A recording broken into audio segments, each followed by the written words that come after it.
Make sure you download the Woodward Sports app in the App Store and the Google Play Store today. Take Woodward Sports with you wherever you go and listen live on your phone or mobile device.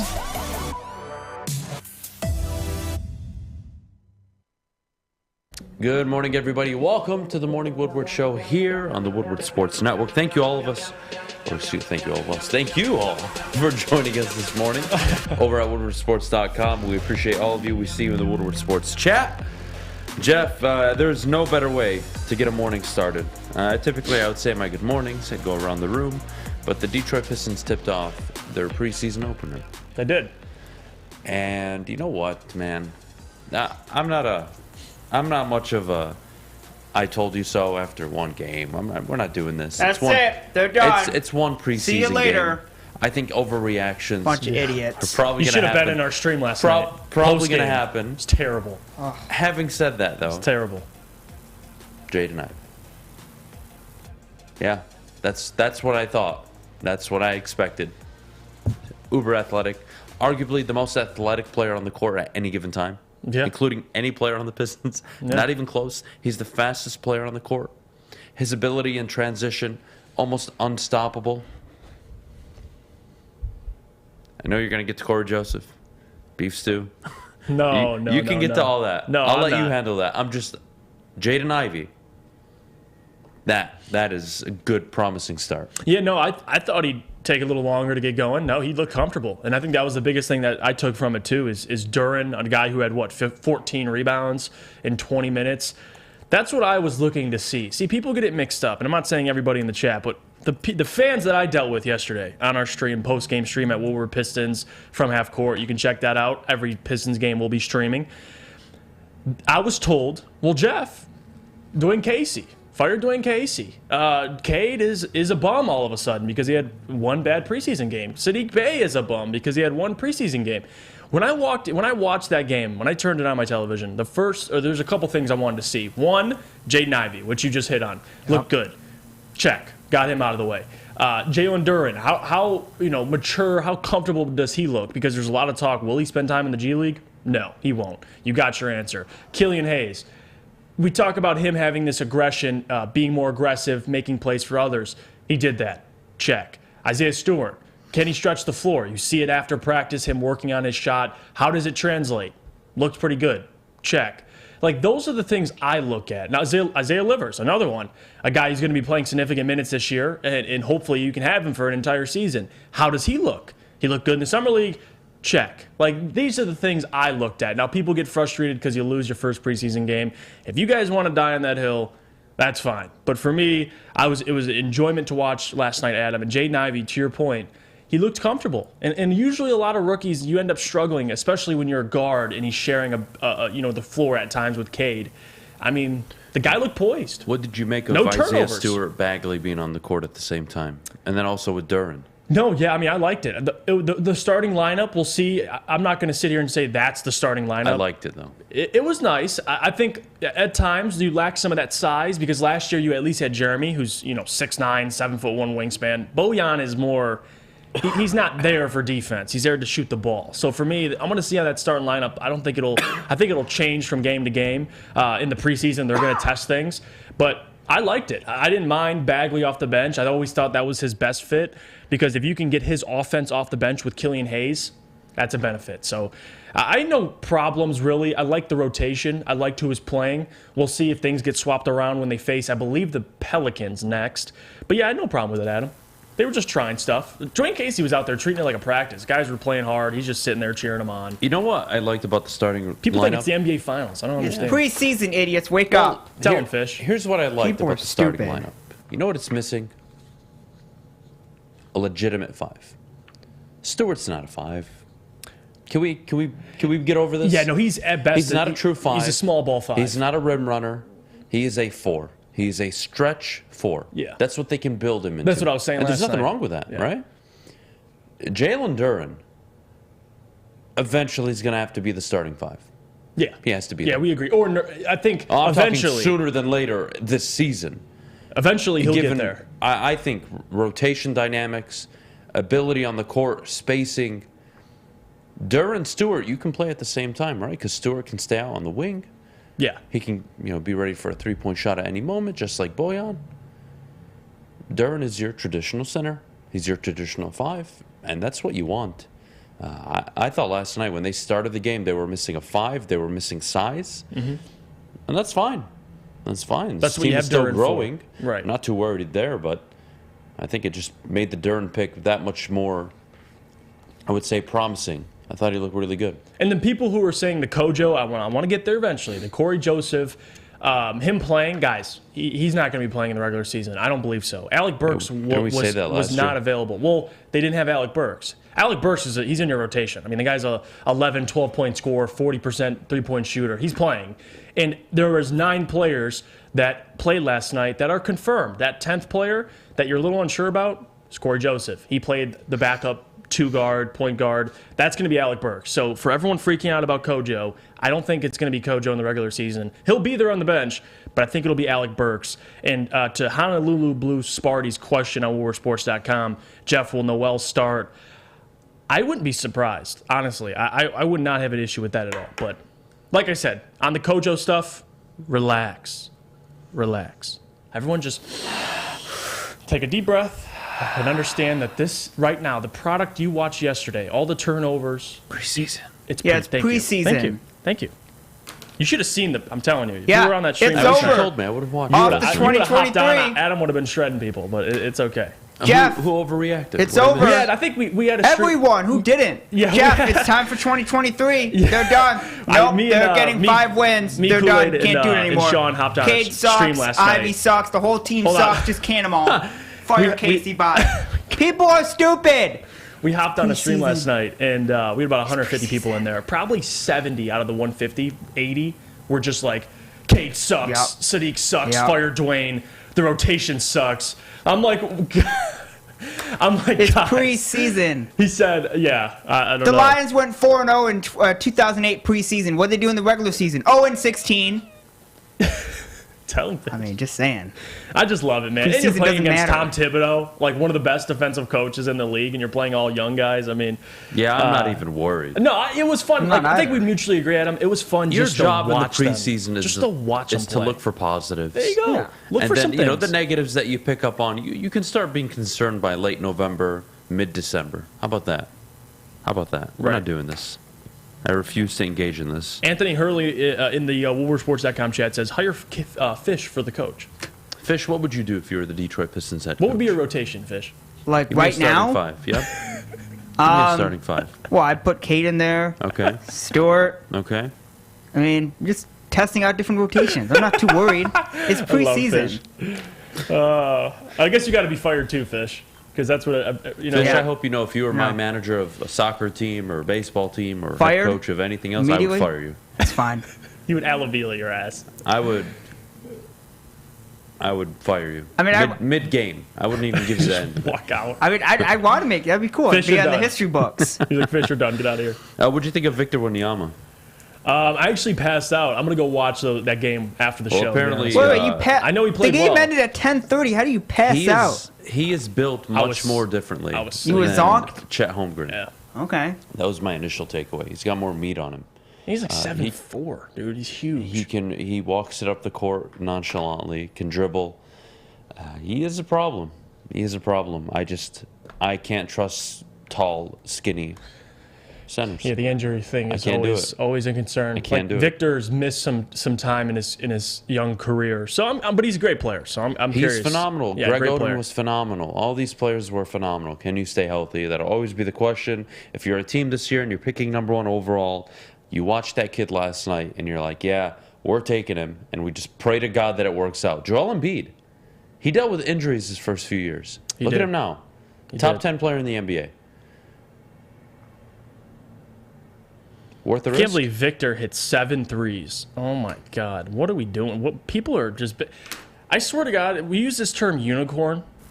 Like, all these people are becoming unicorns at this point. Like, we have a unicorn every draft. Like, is it really a unicorn at this point, or is it just normal? Like Victor Wembanyama, 5 blocks, 37 points, 7 threes. Like, this guy, what the? Is that even fair? Well, you know why it is. It's because we got murdered to the Knicks. If we would have lost by 10, everyone would have been all calm and relaxed and saying, it's okay, we can make it because we got beat to the Knicks. It's ridiculous. I'm excited to see Victor, though. I mean, he's an interesting talent. I really am. I'm curious to see how he translates. Should the Pistons tank for Victor? No. Were we doing this before? Yeah, I guess season one even tipped preseason off? game. We did get a couple of those comments, too. Tank is for it? Victor. Tank for Victor? I mean, I don't This blame team people. stinks. 7'4", Yeah, rim he's protector, ridiculous. shoots like Kevin Durant. It's ridiculous. Look, we got a jam-packed show today. I'm excited.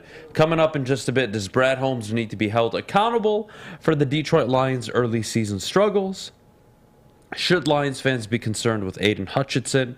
We'll go to a state of affairs with Michigan and Michigan State and why you can expect Michigan State likely to lose by 1,000 on Saturday. I'm not looking forward to that at all. Or a close game. What is it? Or a close game. I think it's going to be closer than people think. It's rivalry game. I think you should stick to watching soccer. Shut the hell up. Mute your mic. It's rivalry. Have Mute you your not mic. seen rivalry games? Teams play better. It for can't be a rivalry an if you Ohio don't State. win. Well, It's but not teams play it's better not a for Ohio rivalry. State than they will Maryland. They don't care about Maryland. Ohio State, we're getting up for this game. We need to win this game. This is big because it's about your state. They already know that Ohio State fans are going to take up the majority of Spartan Stadium, so they know they got to win it for their state. Mel Tucker was It's a big game. Mel Tucker Pride's was, on the line. Hey, Mel Tucker was telling people not to sell their tickets. He was like, "Hey, please don't sell their tickets." Yeah, see, anymore. because he knows where it's going. It's going to Ohio State people. Oh, God. Totally random. Lewis in the Woodward Sports chat says, totally random. I'm trading Keenan Allen and Damian Pierce for Jamar Chase and Drake London. Should I do it? Dang. If you need wideouts, I don't mind it. If you need wideouts, yeah, go for it. That's a nice. If you can afford trade. to give Keenan's up Pierce, been go for it. Banged up all season so It's far. a great trade, dude. You get Jamar and Drake London.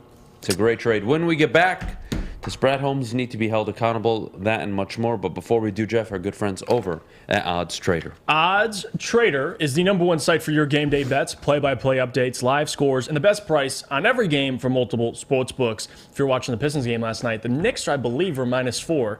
Yeah, hey, listen, if you think the Pistons suck that bad, you could have made some money on oddstrader.com. Go to oddstrader.com right now for your best bet. Life is full of hard choices. We're here to make one of life's biggest decisions as simple as possible. My name is Christina Gennari, and for over 20 years, I've helped hundreds of families buy and sell homes. We cover all of Metro Detroit and more, from large luxury homes to starter homes.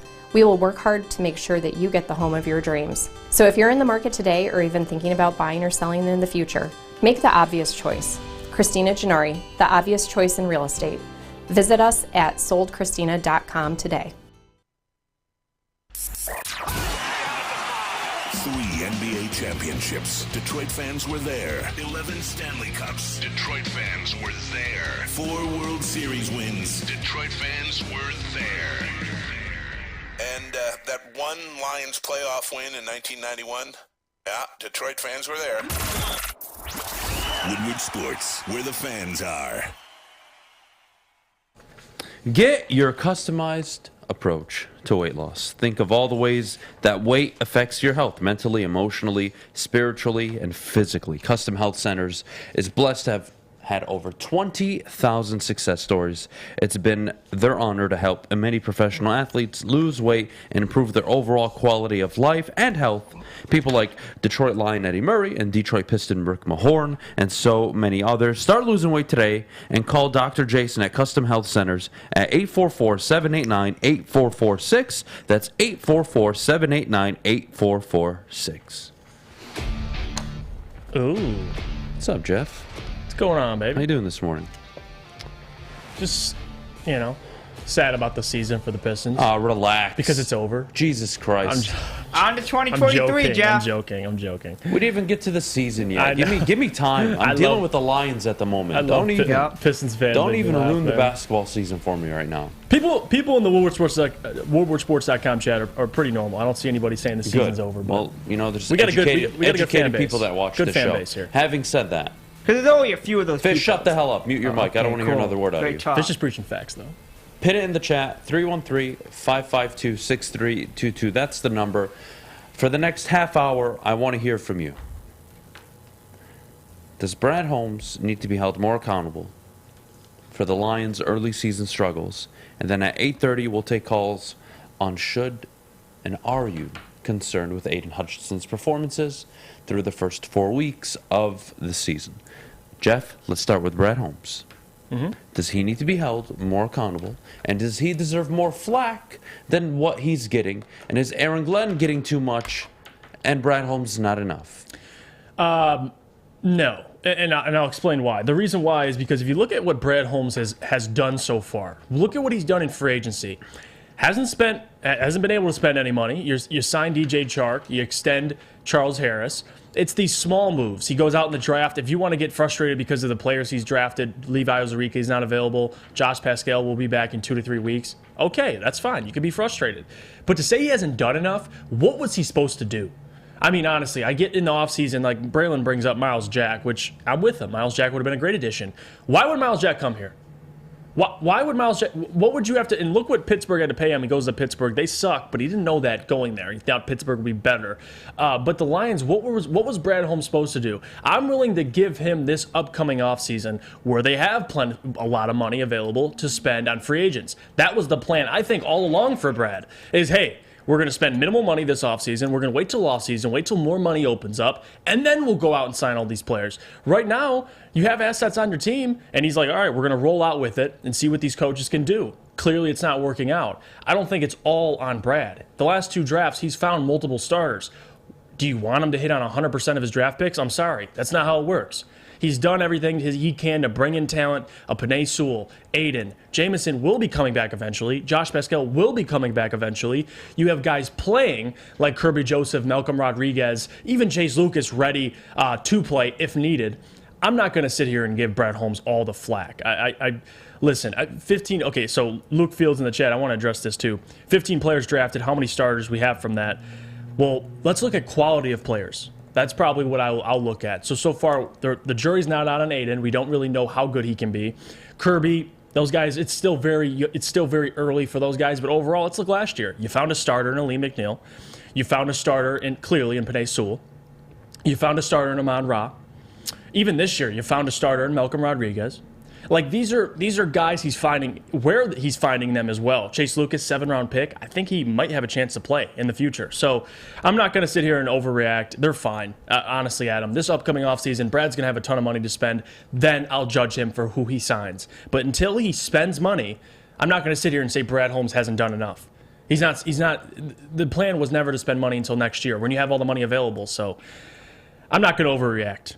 I really am not. Brad Holmes is probably the last of my worries. There's other things we probably need to focus on right now than Brad Holmes. Look, let's go to success stories, okay? Before we start getting on Brad Holmes. Let's go to success stories around the league. Let's go to Brandon Beane out in Buffalo. Would you consider Buffalo a successful organization? Yeah. An organization that has figured it out. Right? They've nailed on some draft picks. They got the quarterback, got the coach. Everything's looking good, right?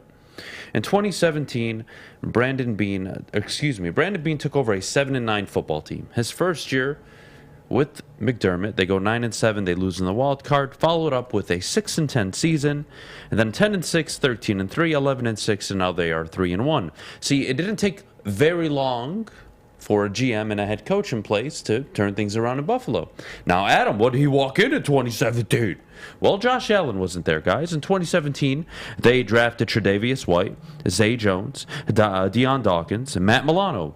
3 of the 4 are still there, starting. Let's go to the next year, 2018. Josh Allen, Harrison Phillips, Teron Johnson, Trayman Edmonds. Okay, there's another 3-4 starters. The next year, 2019, Ed Oliver, Dawson Knox, Devin Stingley. The next year, Gabriel Davis, Tyler Bass, their kicker. The following year, Gregory Rousseau, DeMar Hamlin. Every year, 2 to 3 starters. Let's go to Brad Holmes, right? We have to hold him accountable. Okay, I'm looking for 2 to 3 starters every year, Brad. What are you giving me? Cool. First year, Penei Sewell, starter. Ali McNeil, starter. Levi, at the time, was a starter. Injury problems, we're not happy with the pick, I get it. But you have 2 starters so far, McNeil, Sewell. St. Brown. Derek Barnes has played in every single game.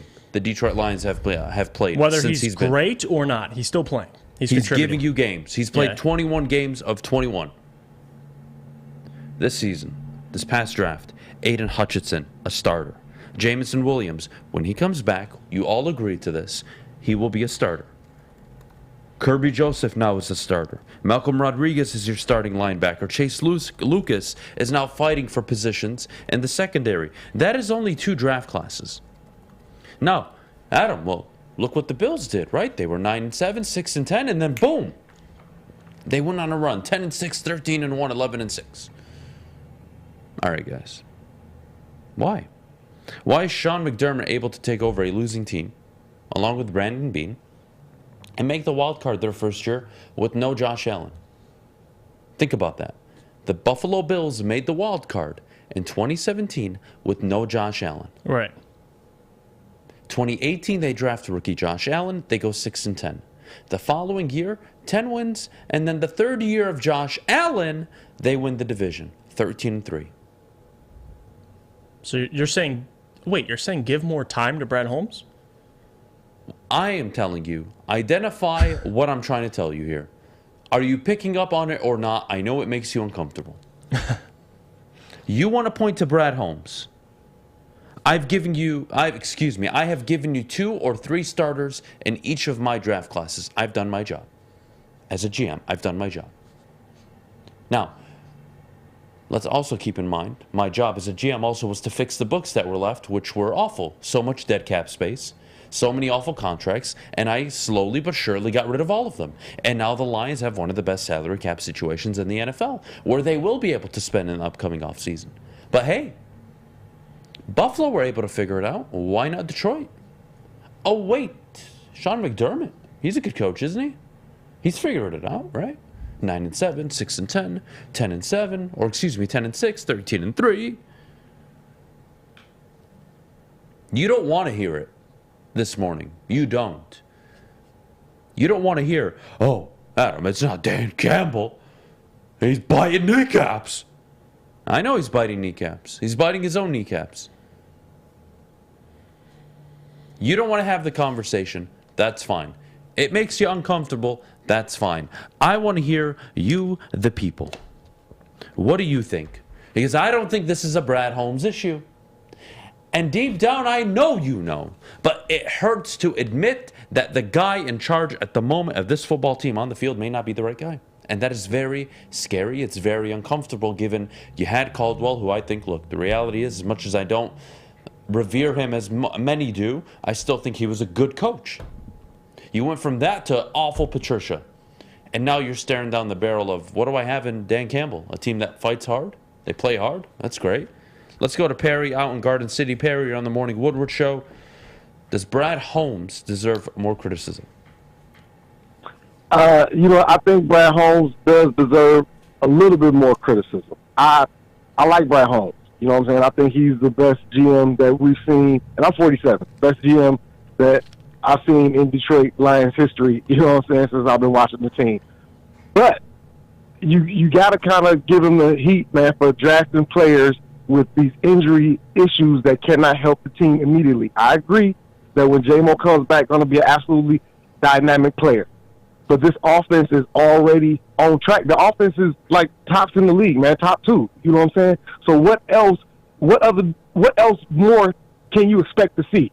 Like you said the other day, are they going to keep scoring 30, 40 points a game? I doubt it. But they putting enough points up there to win. When they traded up to number 12, honestly, I thought they were going to take Jordan Davis and really solidify that defensive line. Because last year, I wasn't convinced with Levi Onwuzurike. I don't even know if he'll ever play another snap in Detroit. And if they draft Jordan Davis this year instead of J-Mo, Rashad Penny's not gutting them up the middle for 140-some-odd yards.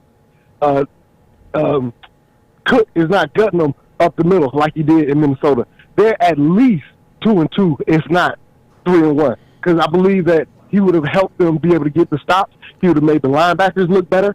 And I think Aaron Glenn, as much as I like him, you know, with the talent upgrade, I do believe the talent has been upgraded from last year, and we thought he was making, turning chicken shit into chicken soup last year with the players that he had. If he had, I think he should go back to that scheme, and I think maybe that's what Dan Campbell is talking about when he's talking about simplifying things. We need to get back to the scheme that we were running last year, which was obviously more effective than whatever they got going on this year.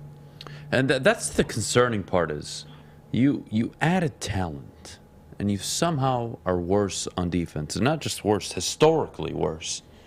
And historically. Yeah, look, you know what, Perry? I agree. Look, you want to criticize the J-Mo pick.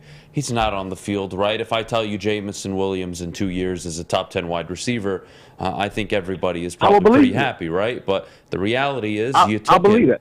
Yeah, so you took him to be a Justin Jefferson, to be a Jamar Chase. That is the intention. You're not taking him so he can sit behind Amon-Ra.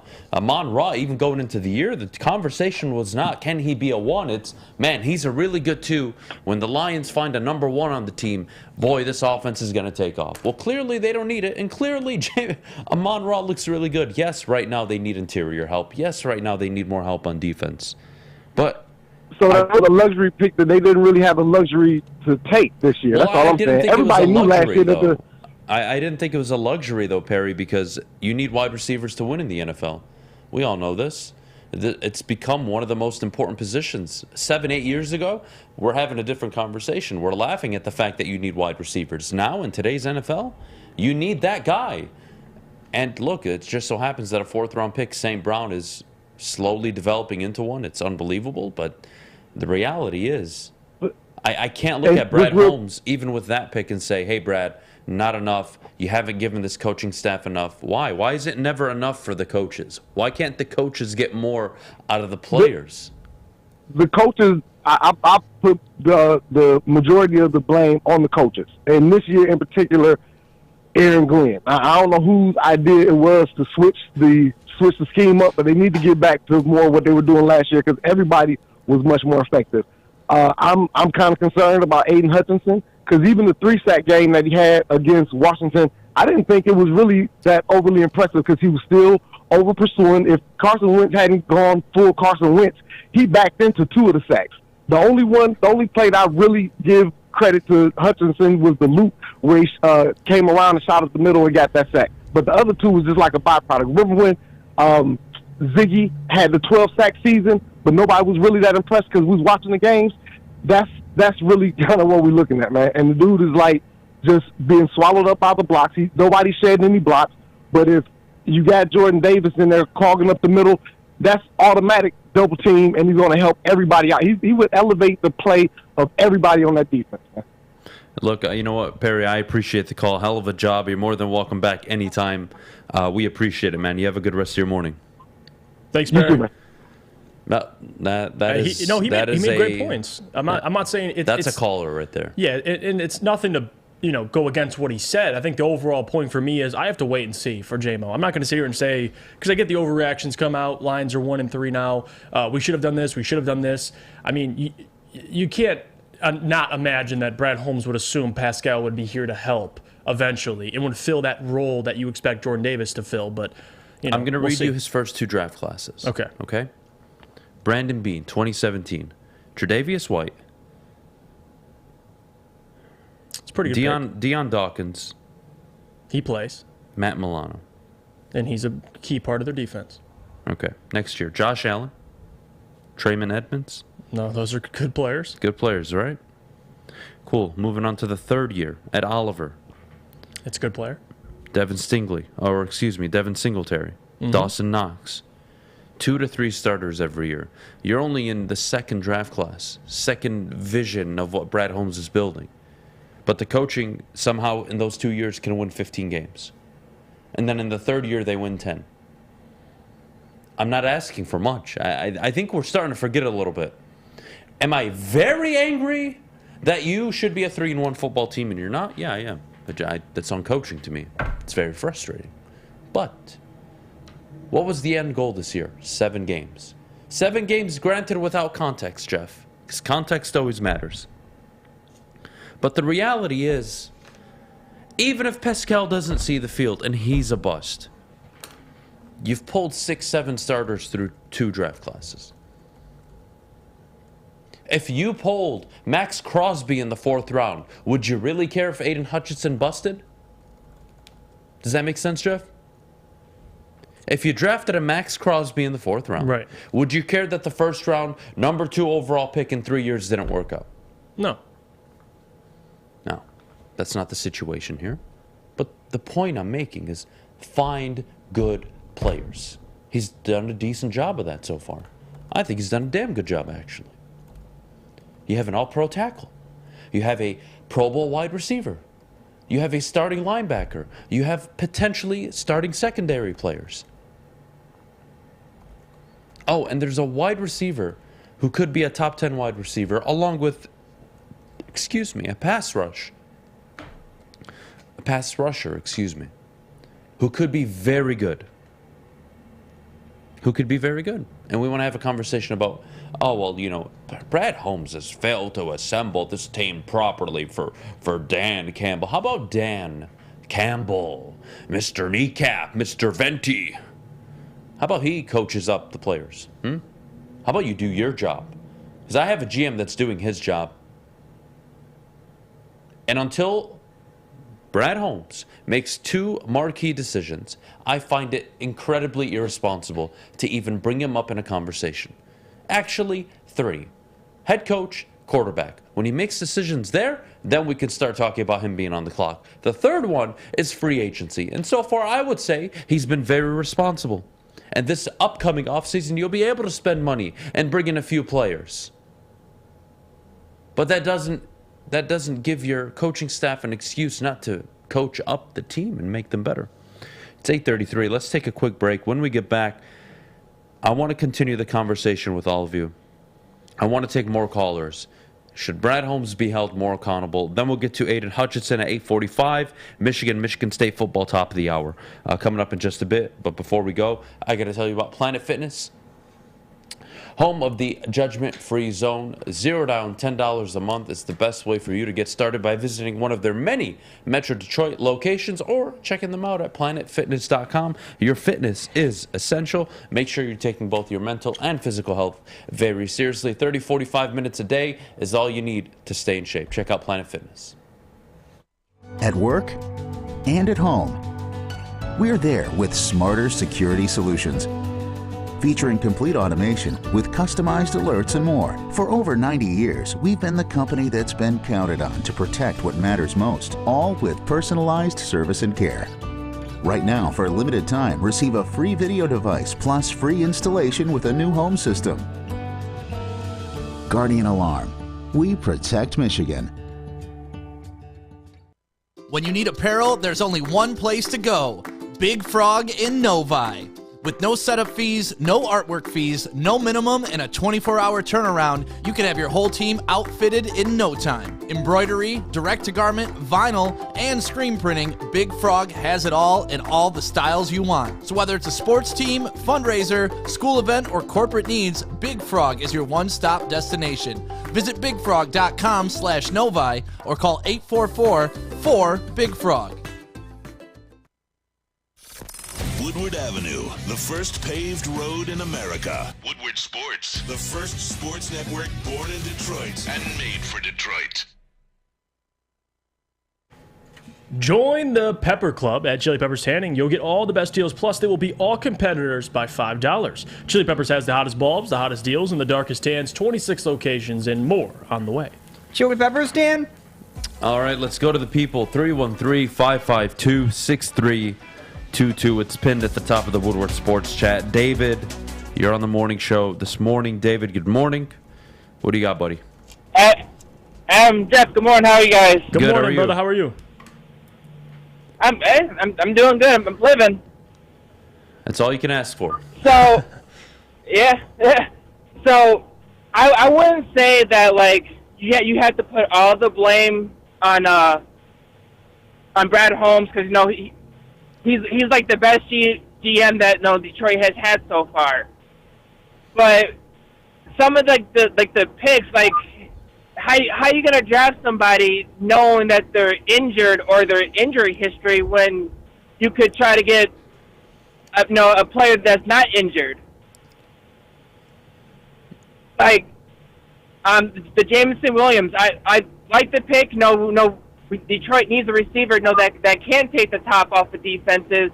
But when we came into this season, we all knew that our secondary and our linebacking core was like horrible. It's like, why did they not take Nakobe Dean or Devin Lloyd? Well, I think that is the problem here is the reality is you had 2 first-round picks, right? And then you traded up and you got J-Mo. And when you did that, you sacrificed any opportunity to really get one of the linebackers, a Leo Chenal, a Devin Lloyd. That was done. By the time you got around to 46, it was Josh Pascal. And look, let's look at Brad Holmes' history. Year 1, what does he do, Jeff? Penei Sewell. And then he doubles down on the interior. Levi Onwuzurike, Aleem McNeil. Year 2, same thing. Gets an edge rusher, wide receiver, doubles down on the edge rusher. That is his drafting philosophy, very similar to what Les Snead did early on with the Los Angeles Rams. Well, St. Louis at the time, but now the Los Angeles Rams. And we can sit here and talk about picks not being on the field, not producing, all very valid points, each and every single one of you who tells me, Adam, where is Josh Pascal? Adam, why isn't Kirby Joseph playing well? Adam, this, Adam, that. You can tell me all of this, Jeff. Whose job is it at the end of the day? You're right, to Adam. get those players up and playing better. And David, that's what I would ask. I look at coaching. You're right. No, you look at that Seattle game, that Minnesota game, like those, like our defense, cost us. Like we couldn't stop them. Like it cost us the game. And Dan Campbell, like some of his play calling, I don't know, like. You're right, though. Look, it's very common. It's very normal. And by the way, David, I appreciate you calling in. Thanks so much, buddy. I think it's very normal to draft players. It's very common in the NFL. You draft a player with injury history. That's not a shocker. Now, do you get ridiculed for it when it doesn't work out? Sure. Of course you do, right? Oh, it was obvious. He was injured. I get it. But at the end of the day, I, as a GM, have given you 5 or 6 quality starters, some of which have potential to be all-pro talents. What are you doing? Clearly, Ben Johnson is coaching up the offense. The offense is not that good. Let's remember something. And as the season goes on and teams really start to pick up and understand what the Lions are trying to do, it's not going to get any easier. You still are not a complete unit on offense, even with DeAndre Swift there. Which is why you drafted Jameson Williams. But what is Ben Johnson and the offense doing, right? He is coaching up your offense. Jared Goff is playing at a level higher than expected. Jamal Williams higher than expected. The offensive line even higher than what they were projected for. St. Brown higher. Everybody is playing above their means. And then TJ Hawkinson out of nowhere, my God. What a performance. Everybody seems to be playing up, except the defense. Why is that? Is that just the players? What's the reason here? Is it the players? Or is it coaching? And you want to look at Aaron Glenn this morning? You have every right to. But for every time you want to bring up a player to me, you go look at the Buffalo Bills, 2017. First year under Bean and McDermott. Rookie coaches, Tyrod Taylor is their quarterback. They go 9-7. Tre'Davious White, Matt Milano. Draft number 1, only a few players. Draft number 2, another 2 players, one of which was Josh Allen. They go 6-10 that year. What did they do year 3? 10 wins. What did they do year 4? Win the division. 3 playoff appearances in their first 4 years while, quote, rebuilding. But I need to be patient, Detroit. I need to give time. I need more from my GM, who's already given me 5-6 starters. What are you doing this morning? What am I missing, Jeff? Everything. Okay. No, I'm joking. Thanks, buddy. I'm just messing with you. Goodness me. Look, the phone line's in the chat, 313-552-6322. Feel free to call in. We've got some great callers. Great callers this morning so far.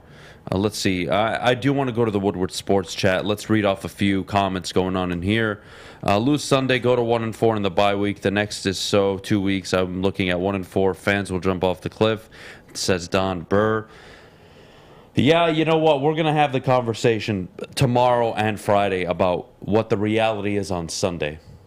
And the reality for this Sunday is you really don't want to put yourself in that position. 3 quality starters, says says Bob Johnson. Sewell, Hutch, and Rodrigo. There you go. Well, what about St. Brown? Yeah, there were different drafts. I mean, Sewell and St. Brown, you could say, and Lee McNeil. Those are 3 in the first draft. And then you have... McNeil's a starting tackle. Yeah. Defensive tackle. There you go. That's 3. There you go. You got 3 and 3. Yeah. What am I missing here? I don't know. Guess he should have taken Jordan Davis, even though J-Mo hasn't played a single snap. Yeah. It's fine. I love Who it. decided to promote Ben Johnson? Who decided to hire Anthony Lynn? Who?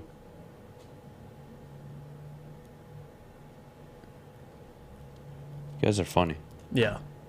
You guys are funny. We'll take a quick break. When we get back, should Lions fans be concerned with Aidan Hutchinson's performances to start the year?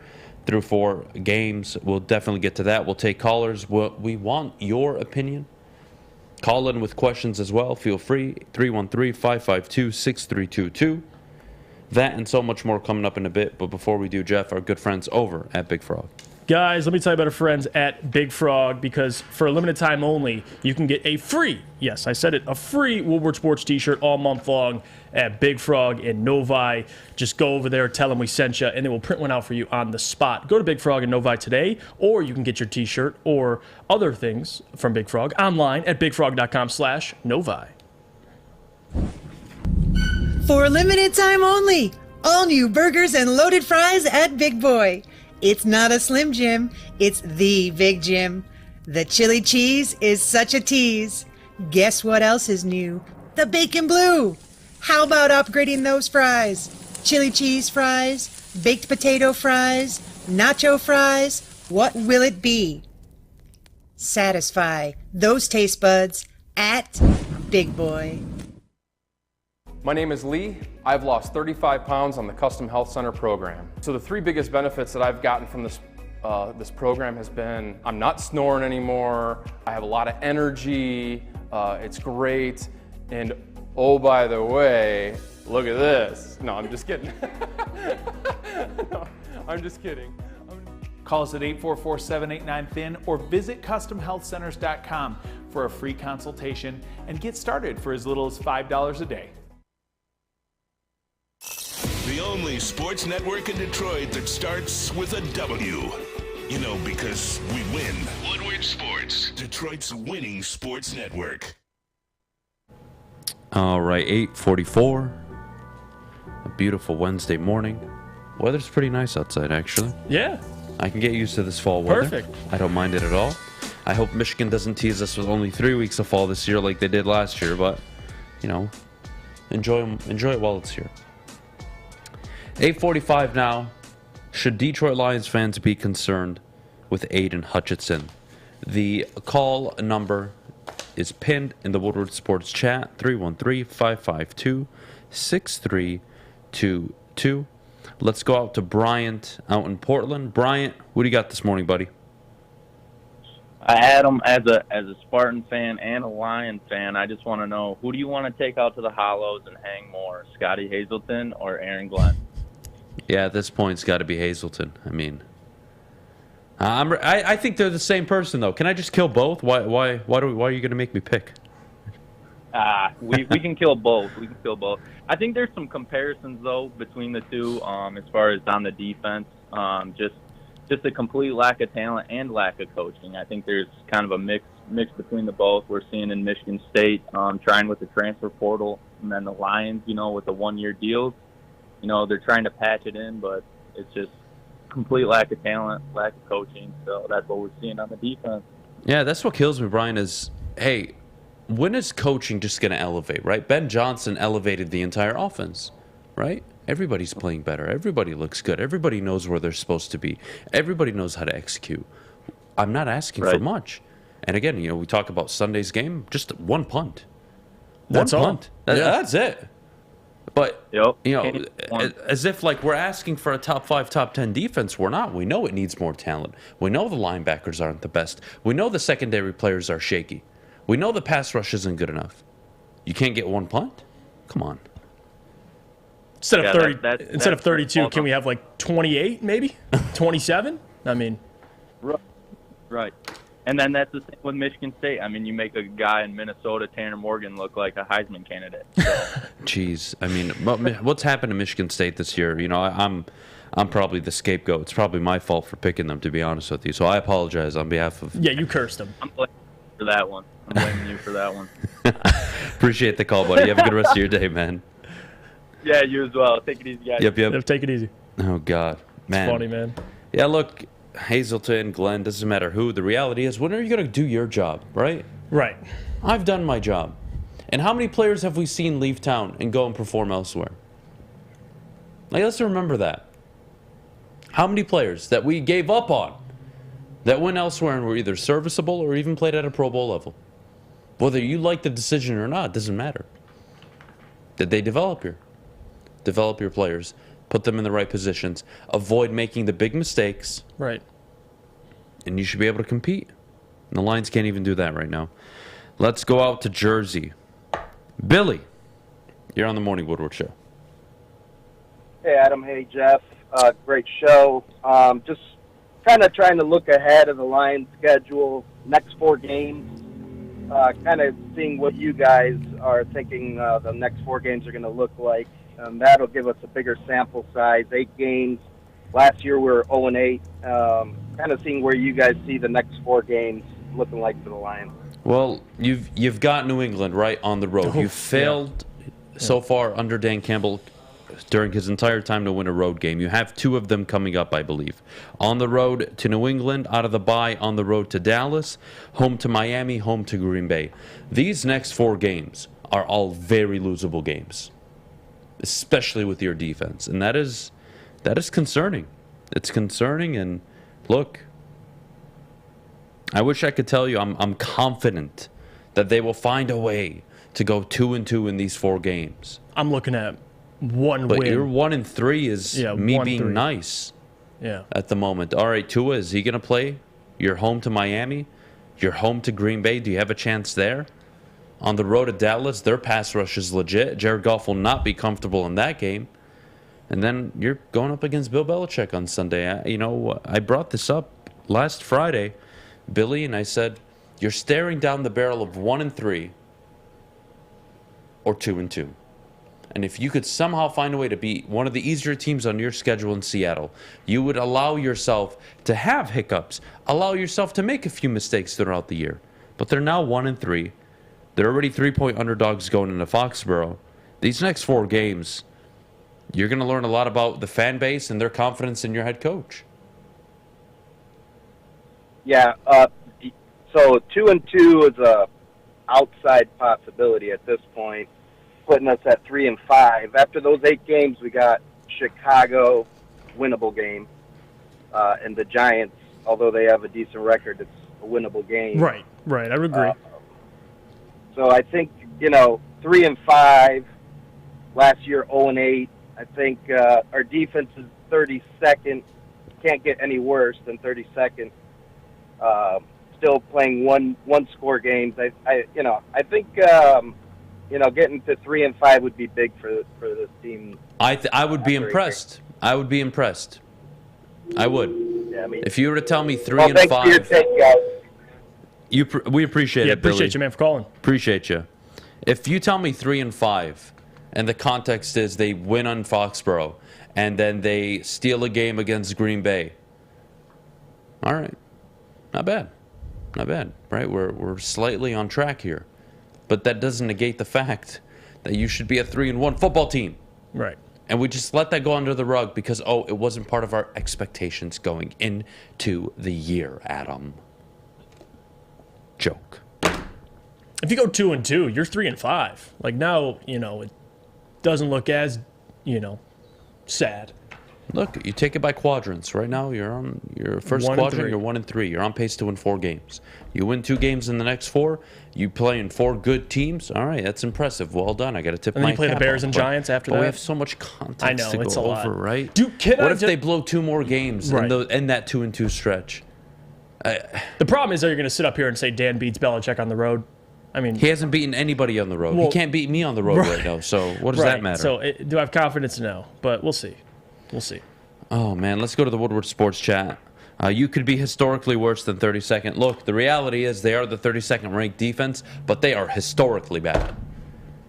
And you can take some of the worst defenses of all time, and you would probably have a winning record right now.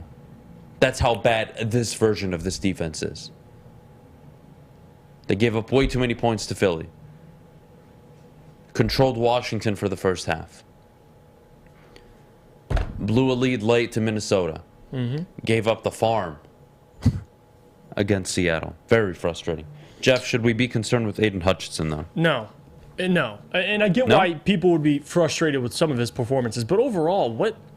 Like, people act like, you look at defensive players. If you look at guys like Trayvon Walker, those guys are playing on a defensive line that have talent. Right now, the Lions, there's a reason why Aidan is among the most doubled edge rushers in the league. Like, at the rate he's being doubled, because people know if I double Aidan, who's beating us? Charles Harris? Like, no offense, but Charles Harris isn't a hot commodity. So for me, it's not Aidan's fault. This defensive line needs more talent. We talk about Ben Johnson. You talk about what he had. At least they had an offensive line. There's no defensive line really here at all. John Kaminsky you didn't notice how valuable he was, but the fact that he's so valuable to this defensive line is kind of sad. Like, they need more talent. Romeo Okwara needs to come back. Josh Pascal needs to come back. And that when you add more talent around Aidan, you're going to see him get better, because now guys can't be doubled. And look at Nick Bosa, what he did on Monday. How are you going to double Nick with the defensive line the 49ers have? Like, the Aidan doesn't have that luxury. You can eliminate Aidan out of the game. Now, are there things he needs to do better? Yes. But to say I'm concerned about him 4 games into his rookie year, get out of here, man. I mean, there's nothing that needs to be concerned about Aidan. He's going to be just fine. The guy, listen, if you want to talk about now, the last 2 games, him being doubled, him not being able to respond, not being disciplined, that's fine. But to say you're concerned, he had 3 sacks at the half against Washington, was injured the second half, didn't play that much. What are we talking about here? Like, I don't know. I really don't. I'm not concerned about Aidan. Maybe people want to be, but it's very premature to me. You know what I see? I see a guy that's probably thinking way too much. I see a rookie. And I'm not concerned at all. I'm not. You saw moments of it. I do believe some of the sacks were inflated against Washington, but that's regardless of the point. You still get credit for it. So we're going to give Trayvon Walker for a good game against Washington? We're going to give him credit? I'm with you. Again, So, I'm with like, you. what are we doing What here? I see is a Nitpicking. rookie. Right. I see a rookie out there.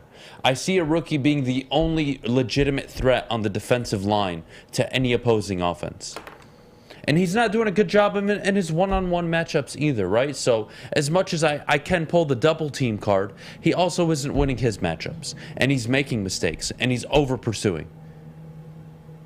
Mistakes, over-pursuing. That sounds like a rookie. Sounds like a rookie who could use some coaching. No, he's a bust, Adam. It's not a Sorry, bust. that's how it works. 4 He's games not a into his bust. career, it's funny how that works. Walker I wasn't can't do picked it, at man. number 2. Yes, Cody, you are correct. Walker was picked number 1 overall. Oh, man. I see a rookie. I'm not concerned. Yeah. If he has 3 sacks for the rest of the year and he doesn't look good, we can talk about a bust. But Adam, like, until I see. Again, this is the funny part. You know right? what? Okay, yeah, go on. I'll tell you. You could say Last year, Penei Sewell playing at right tackle in the preseason looked awful. Right. Awful. The injury gods come down. They strike Taylor Decker somehow, some way. They move Penei to left. And you know what he does? Does very, very good against Nick Bosa week 1. And it sets off the trajectory of his career to continue to go up and up and up. He moves to right tackle. Now he's one of the best right tackles, if not the best tackle in football. You look at Aidan Hutchinson. I see a rookie that through 4 games plays on an awful defense that has no interior containment at all. The opposing rusher on the opposite side of him, is not good at all. There's no pass rush anywhere. They send 0 blitzes more often than not and don't even get home. There's no confidence on the defense. Yeah, Aidan Hutchinson has not played well. I think we all agree. I'm not pulling the panic card right now. I'm just not. I see a kid that needs coaching. I see a kid that needs to kind of go back to the 1-2-3s a little bit and stop thinking so damn much. How about we start there? And by the end of the year, he has 4 sacks, only 5 sacks, not getting any pressure, getting beat all the time, still making the same mistakes. All right, you can be concerned. It's year 1. It's year 1. That's all. And he doesn't have the defensive line that even Ndamukong Suh walked in with. And I look at coaching. Well, yeah, that's a big part of it. You can blame all the players you want. It is a big part of it. Show me the coaching. What are they doing for the players? Mm-hmm. Players need to execute. I hear this all the time. You are 100% correct. You make a mistake, don't make it again. That's on coaching. Yeah, because you got some talent. It is on coaching. Aaron Glenn that's why he's in the pressure cooker right now. Oh, man. What about Flores as the next head coach if Campbell doesn't work out? Nope. Not interested. Hell no. Nope. No.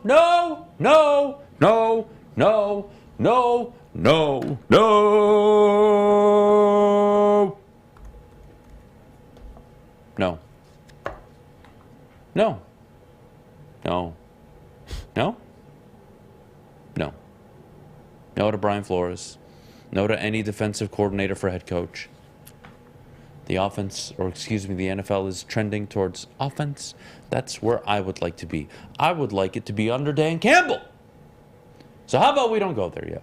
Because I am not in the mood to talk about a head coaching change. At all. And I don't want to. Let's not go there. Coaching, clean it up. Put your players in the right position to win. Get on their asses about executing. And let's move on and go to Foxborough. When we get back, top of the hour, Michigan State. Pathetic. Pathetic. I have nothing else to say about Michigan State other than they're pathetic. Michigan are the national contenders. That and so much more. But before we go, Jeff, our good friends over at the Sports Marketing Agency. Let me tell you about our friends at the Sports Marketing Agency. It helps spread awareness about fentanyl and other substance abuse, mental health as well. And their new podcast, This is the S Word, helps fight the stigma about seeking help. If you or someone you know is struggling, head to thesportsma.com for more information. Hi, my diamonds. It's Crystal with an X. You want to get hot and perfect like me? Here's my super easy routine. Drink at least a gallon of water before you wake up. Attach a weight to everything in your house. Hello? Sell your car and just sprint everywhere. Scream when you exhale. Don't follow Crystal with an X. Do your own thing at Planet Fitness with tons of equipment and free fitness training in our clean and spacious clubs. Join now for just $10 a month and cancel anytime. We don't like to brag that we are the toughest sports network in Detroit, but we do have a guy named Darren McCarty on our side.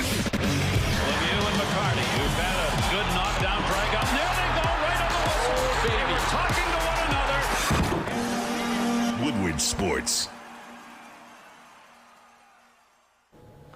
Let me tell you about our friends at the Fulling Warehouse. Because, guys, the Fulling Warehouse in Hamtramck is the home of the original football bowling game. 2 to play for $12. It's the unlimited open play. Or you could pay $120 for a lane reservation for up to 10 people. $2 mystery beer machine, full bar. Check it all out. FullingWarehouse.com. And we are back here on the Morning Woodward Show. Thank you all for joining us this morning over at WoodwardSports.com. Thank you to everybody in the Woodward Sports chat. Jeff, Iafrate, Adham, Beydoun this morning. Top of the hour, 9 a.m. Let's go to the state of affairs with the Michigan and Michigan State football teams. We'll start with Michigan State, Jeff. All I have to say... Could I get the camera on me? All I have to say is, I'm sorry. I'm sorry, Michigan State fans. It's not what I wanted for you. I apologize. I probably jinxed your program. I'm going to ride the rest of the season with you guys. I'll never do this to you again. There's no probably you did. Thank you, Fish. If you want to blame me, be my guest. Fish, mute your damn mic. having said that, Scott Hazelton sucks. Mel Tucker, clapping on the sidelines, dude, you got to do more than that. But if I'm honest, Michigan State fans, you gotta put on the, what do they call it, the construction hats, whatever the hell you call them, hard hats. Put on the hard hats. Put on the hard the hat. bootstraps. Just take it this year. I still believe in your coach. I still believe in what you're doing with NIL. I believe in what you're building. I love the aggression. I love the boosting money. I love it all. Mm-hmm. It's a bad year. Trying to go win some games. Right the ship a little bit. Try to walk away 7-5 if possible. But boy, it's going to be a tough year, especially when Michigan is competing for the Big Ten. Yeah, it is. Michigan, this is why the point I brought up, too, with K9, like, you don't know how good you have it till it's gone. And they're struggling to run the ball. And on top of that defense is still terrible. So whether it's Scott Hazelton, whoever you want to blame, MSU's in trouble. And Peyton Thorne this week is, that defense is going to get torched. I think Ohio State, they could put up 70 on you, Adam. They legitimately could. And going forward, they're going to lose to Michigan. I don't think they're going to beat Penn State. That's 3 losses right there. What was your prediction before the season? What did we say? I think I said 8-4 was my prediction. What was yours for State? Mine was 8-4. Okay, so we were about the same. We agreed. No, we agreed. But I got mad at you that day. My God. You did. You did. Stop agreeing with me. But that was the reality. We knew they'd get worse. We didn't know how worse they'd be. But that defense is atrocious, and it starts with Scott Hazelton. And I loved it was funny, the comments he had. And I don't know if it was last week, but the previous week about, we're almost there. We're going to make some small tweaks, but we'll get there. Oof.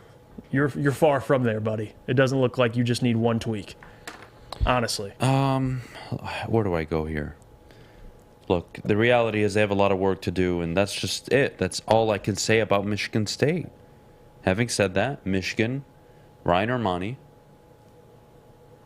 came up on the show yesterday and said that they are national contenders and that he believes they can win a national title this year. Jeff, I don't think he's crazy. I don't.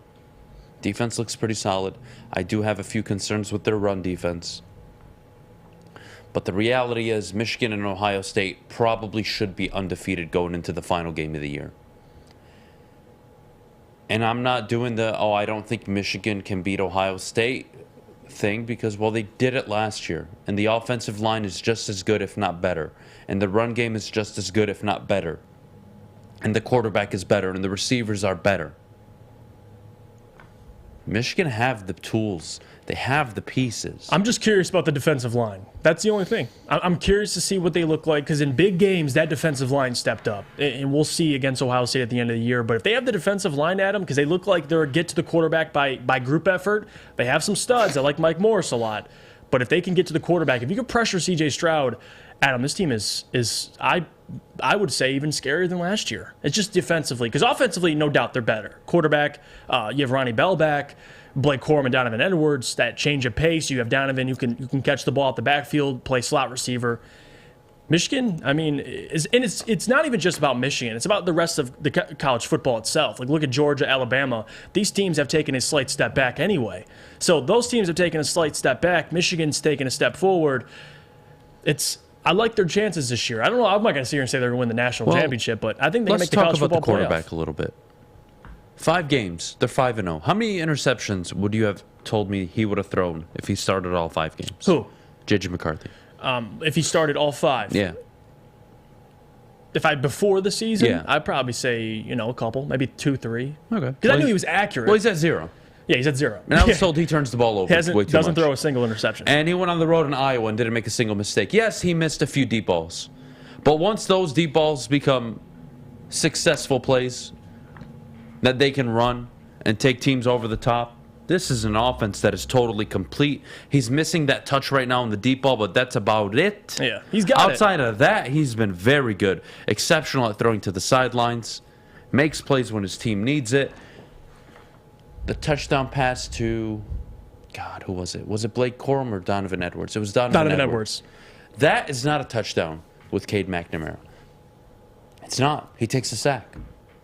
He is not able to roll out of the pocket like that and make that throw on the run. JJ does. And that's 7 points. And it matters in those games on the road. Michigan so far have looked very good. I love everything about them. It is a legit national contender, in my opinion. You know what impressed me the most is JJ in his, I guess you could say, his fourth real start, because he, started last 4 games legitimately. Going to Iowa after the game he had at home against Maryland, being able to bounce back from that, go to Iowa and beat them. And you haven't beaten Iowa at Iowa in quite some time. So his ability as a young quarterback, a guy who didn't have a lot of experience last year, to be able to get better and adjust from a week-to-week basis, he improved. Going to Iowa, a tough place to play, and he responded, didn't turn the ball over. That's what stood out to me, Adam. It's this maturity he plays with, this poise he plays with. It's like he always knew he was supposed to be the starter. It's just now it's finally happening. But his poise definitely stood out. Going to Iowa the week before and now looking completely different, still playing solid. It's impressive. Well, look, all you Michigan fans, 313-552-6322. You tell me, do you think this team is a national contender? Call in. 313-552-6322. Is your football team a national contender this year?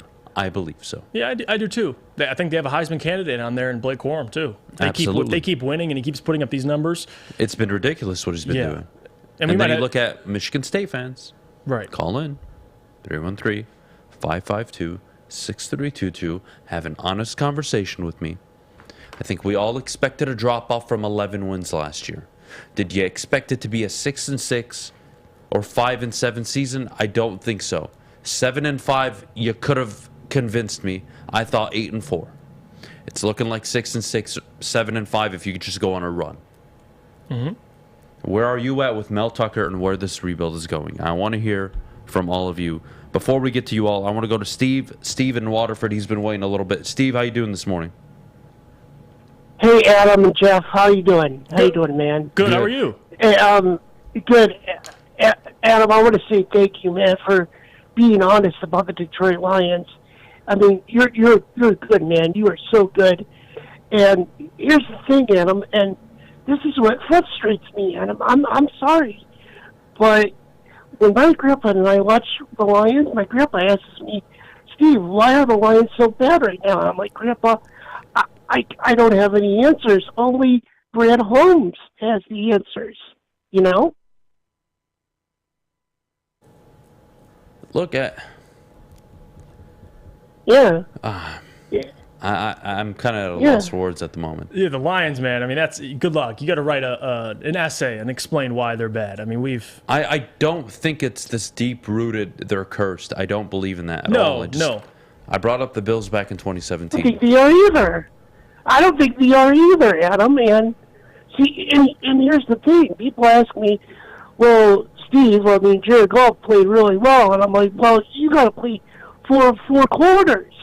Not just that one half a quarter. You got to play full 4 quarters of football, and just win. I mean, if I was playing for the Lions and someone would ask me, Steve, you did a good game today. I'm like, yeah, well, that's good, but I want to see wins. I mean,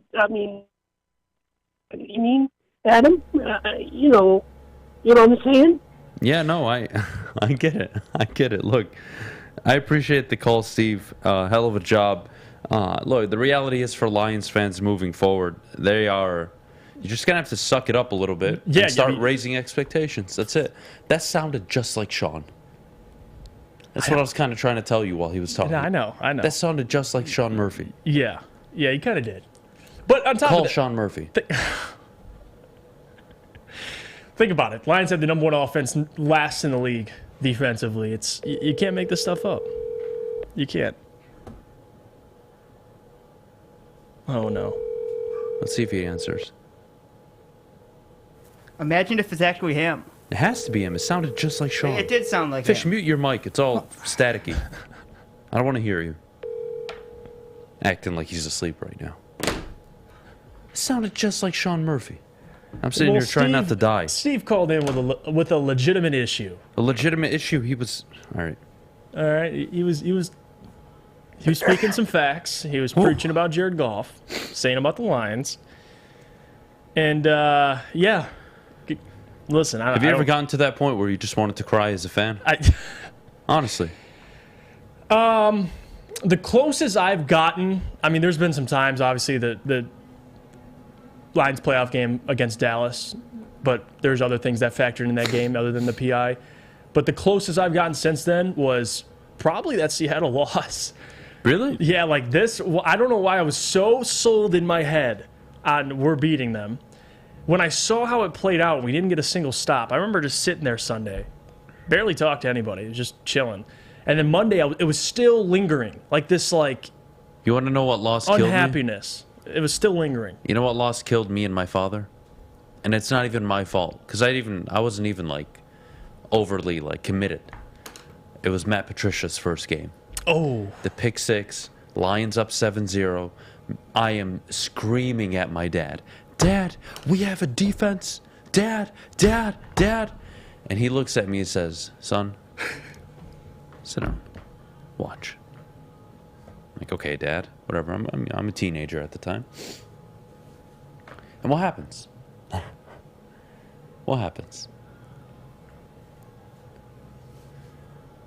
Sam Darnold puts up, 48, 49 points. The rest is history. After that loss, my dad, I don't think I've watched a full game with my dad since that game. It ruined us that bad as a family. And he looked at me and he said, I knew before the game was played, don't ever talk to me. I know I'm not going to waste my Sundays, Adam. Leave me alone. I don't want to do this anymore. That game broke my dad. That loss to the Jets. I could see why. I mean, a rookie quarterback. My dad said, watch, we're going to sit here for 3 years. Nothing's going to happen. And I'm going to lose 3 years of my life. And I can't even see a division title. Actually sad. Oh, man. My dad blames me for all this. Anyways, let's take a quick break. When we get back, the Lions open up as 3-point underdogs. We'll preview that game. We'll get to how good the team is, how bad they are, what the issues are. And then, of course, Aaron Judge setting the record later on. We got to talk about it. The new American League home run king. Should he be the Major League home run king? That is the center of controversy, along with who should be the MVP, Shohei Ohtani or Aaron Judge. We'll get to all that and more in just a bit. But before we do, Jeff, I got to tell everybody about where I get my hair done, and that's at Lady Jane's Haircuts for Men, open 10 to 8, 7 days a week. Walk in anytime. Their awesome stylists will take care of you like they take care of me. Get to a Lady Jane's near you. Like I said, no appointment necessary. 7 days a week, 10 to 8. Lady Jane's. It's wicked awesome. The sports marketing agency would not be who we are without great community partners like Higuera Health and Carol Zaniga. It's an awesome opportunity to partner with your organization. Higuera Health is a comprehensive behavioral health organization. We serve children through older adults with mental health, substance use, and developmental disabilities across Western Wayne counties, and really excited to now be in downriver communities as well. Give us a call at 734-458-4601. You don't have to go to the beach, man. You don't have to get your butt crack full of sand. You just need a little chili peppers, man, to get that glowing beach chili peppers tan. Woo! With 26 locations in the Metro Detroit area and more coming, Chili Peppers Tanning is where you'll find the cleanest salons in the D. Join the Pepper Club for the best deals on unlimited tanning. Head to chilipepperstanning.com. You just need a little chili peppers, man. Make sure it's seen and heard. Corner, jumper, tweet us, hop on the YouTube chat, slide in the DMS at Woodward Sports on all social media. Looking to buy or sell your home, whether you're a player or a fan, helping you buy, sell, or invest is Michael Phillips' top priority. Being in the game for over 23 years makes Mike the #1 option for anybody. If you have real estate needs, call Michael Phillips at 313-403-0011. That's 313-403-0011. Good job, Fish. Just keep your mic muted and you're doing a hell of a job. That's all I can ask for. Fish. Keep it up. Poor Fish. Why am I muting my mic? You know why. Shut the hell up. Mute your mic. Jeff, the Lions open up as 3-point dogs against the New England Patriots. They haven't won a road game Campbell. Yeah, and I'm not going to sit up here and say the first will be Bill Belichick. I don't see it. Bailey Zapp, though, looked pretty good at Lambeau. But again, I mean, this is a game that we can all view as Lions ideally should win this game. They should. Will they? It's a tough one to call. Defensively, the Patriots still got a lot of talent defensively. And offensively, they're going to run the hell out of the football. And the Lions haven't shown me to be able to stop the run, except for against the Commanders, which have a terrible offensive line. So I don't have much confidence heading into this weekend, Adam. But you're right. They haven't won a game on the road. So are they going to win at Gillette Stadium for their first win, Dan's first win as a head coach? It's tough to call. What kills me about this opening line is I actually think they're giving the Lions a pretty fair chance on the points. What is it again? 3-point dogs. New England's only a 3-point favorite at home, which means it's basically an even game. Right. And basically Vegas is telling us this offense for the Lions will find a way to keep them in the game. And we're not going to give New England 4.5, 5.5, 6.5 points. By the way, I called Sean Murphy. That was not Sean on the phone. So Steve from Waterford, thank you for calling in. That surprised me. I thought he was going to cry. Well, yeah, he was passionate. This is... I know. Jeez, I was kind of taken aback a little bit. Gotta love the passion. All right, Jeff, is this team good, bad, or awful?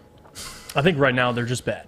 Yeah? Yeah. Oh, well, if you want to take in totality, Well, you have to add the offense. They're great offensively. They're terrible defensively. So if you put those things together, is mediocre an option? Bad, I guess you'd say. They're not great. They're not good.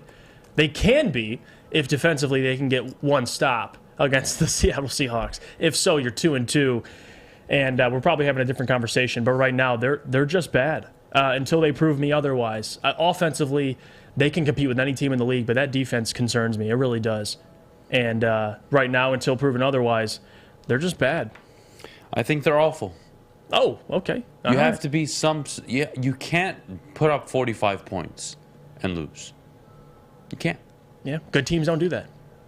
You can't put up 45 points and lose to Geno Smith and the Seattle Seahawks, who going into the season were in the C.J. Stroud, Bryce Young, Will Anderson sweepstakes. They are now 2-2. What is life? What am I doing here?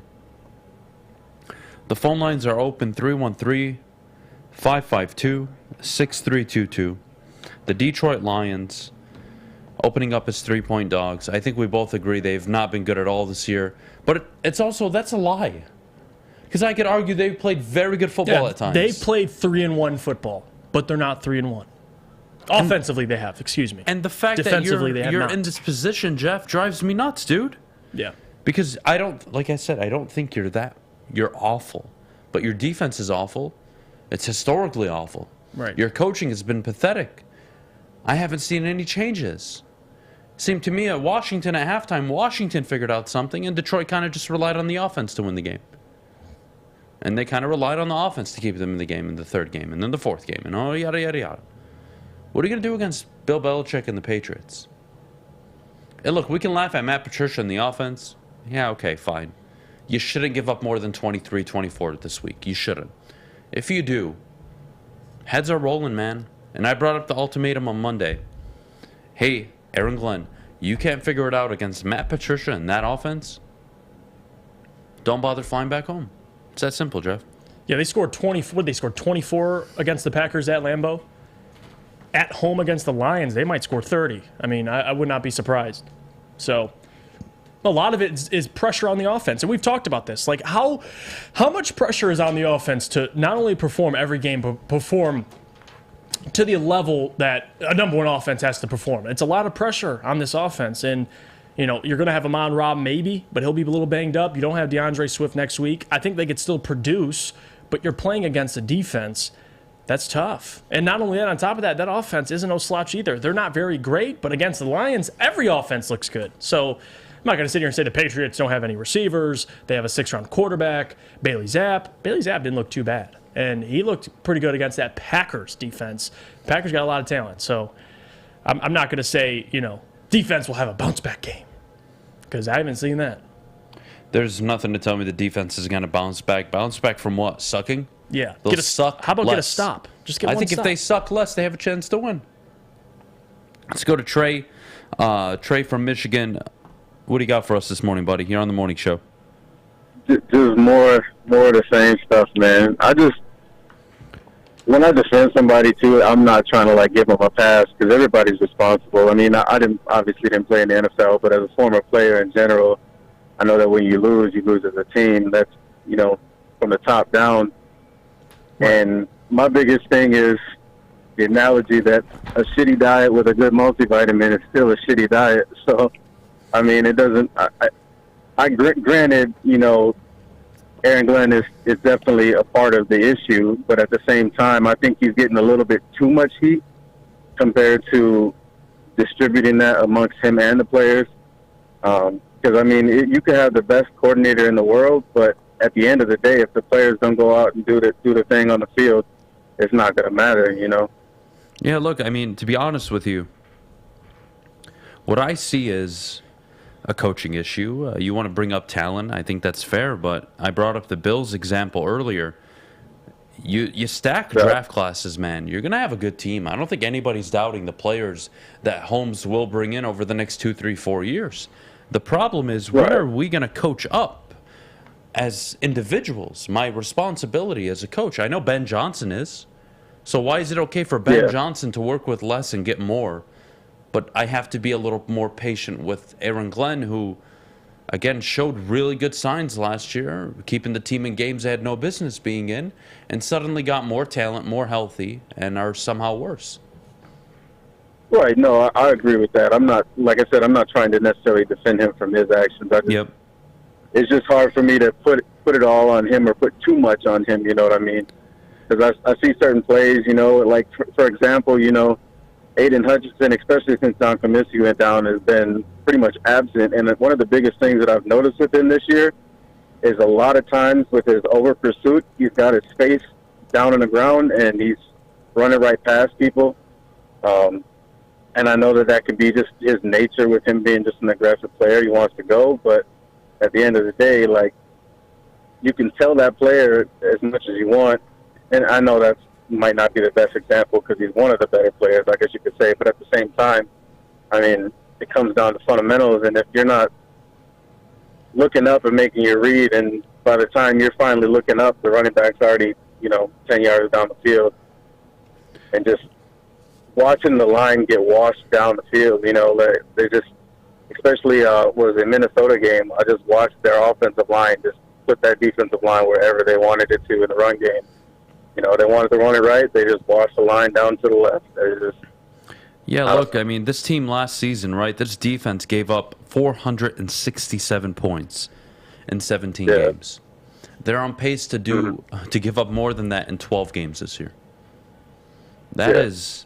Yeah, no, I agree. I'm not, like I said, I'm not trying to defend him. What I'm trying to draw the line, I'm not bailing on something him. Where we kind of agree and say, hey, you know what? I think we both agree he needs to do a better job. I think we both agree the players need to execute and do a better job, right? Yep. So the responsibility is really culpable for everybody. But when we start to kind of have this conversation and you know what, Trey, we're going to have a back and forth and, it's the team. The team's got to do better now. It's all this. Well, who's responsible for the team? And I don't want to have this conversation 4 games into the year. I really don't. But, when you start having these kind of conversations, then I'm just sitting here and saying, wait, well, who's the guy leading all of it? And what is he doing?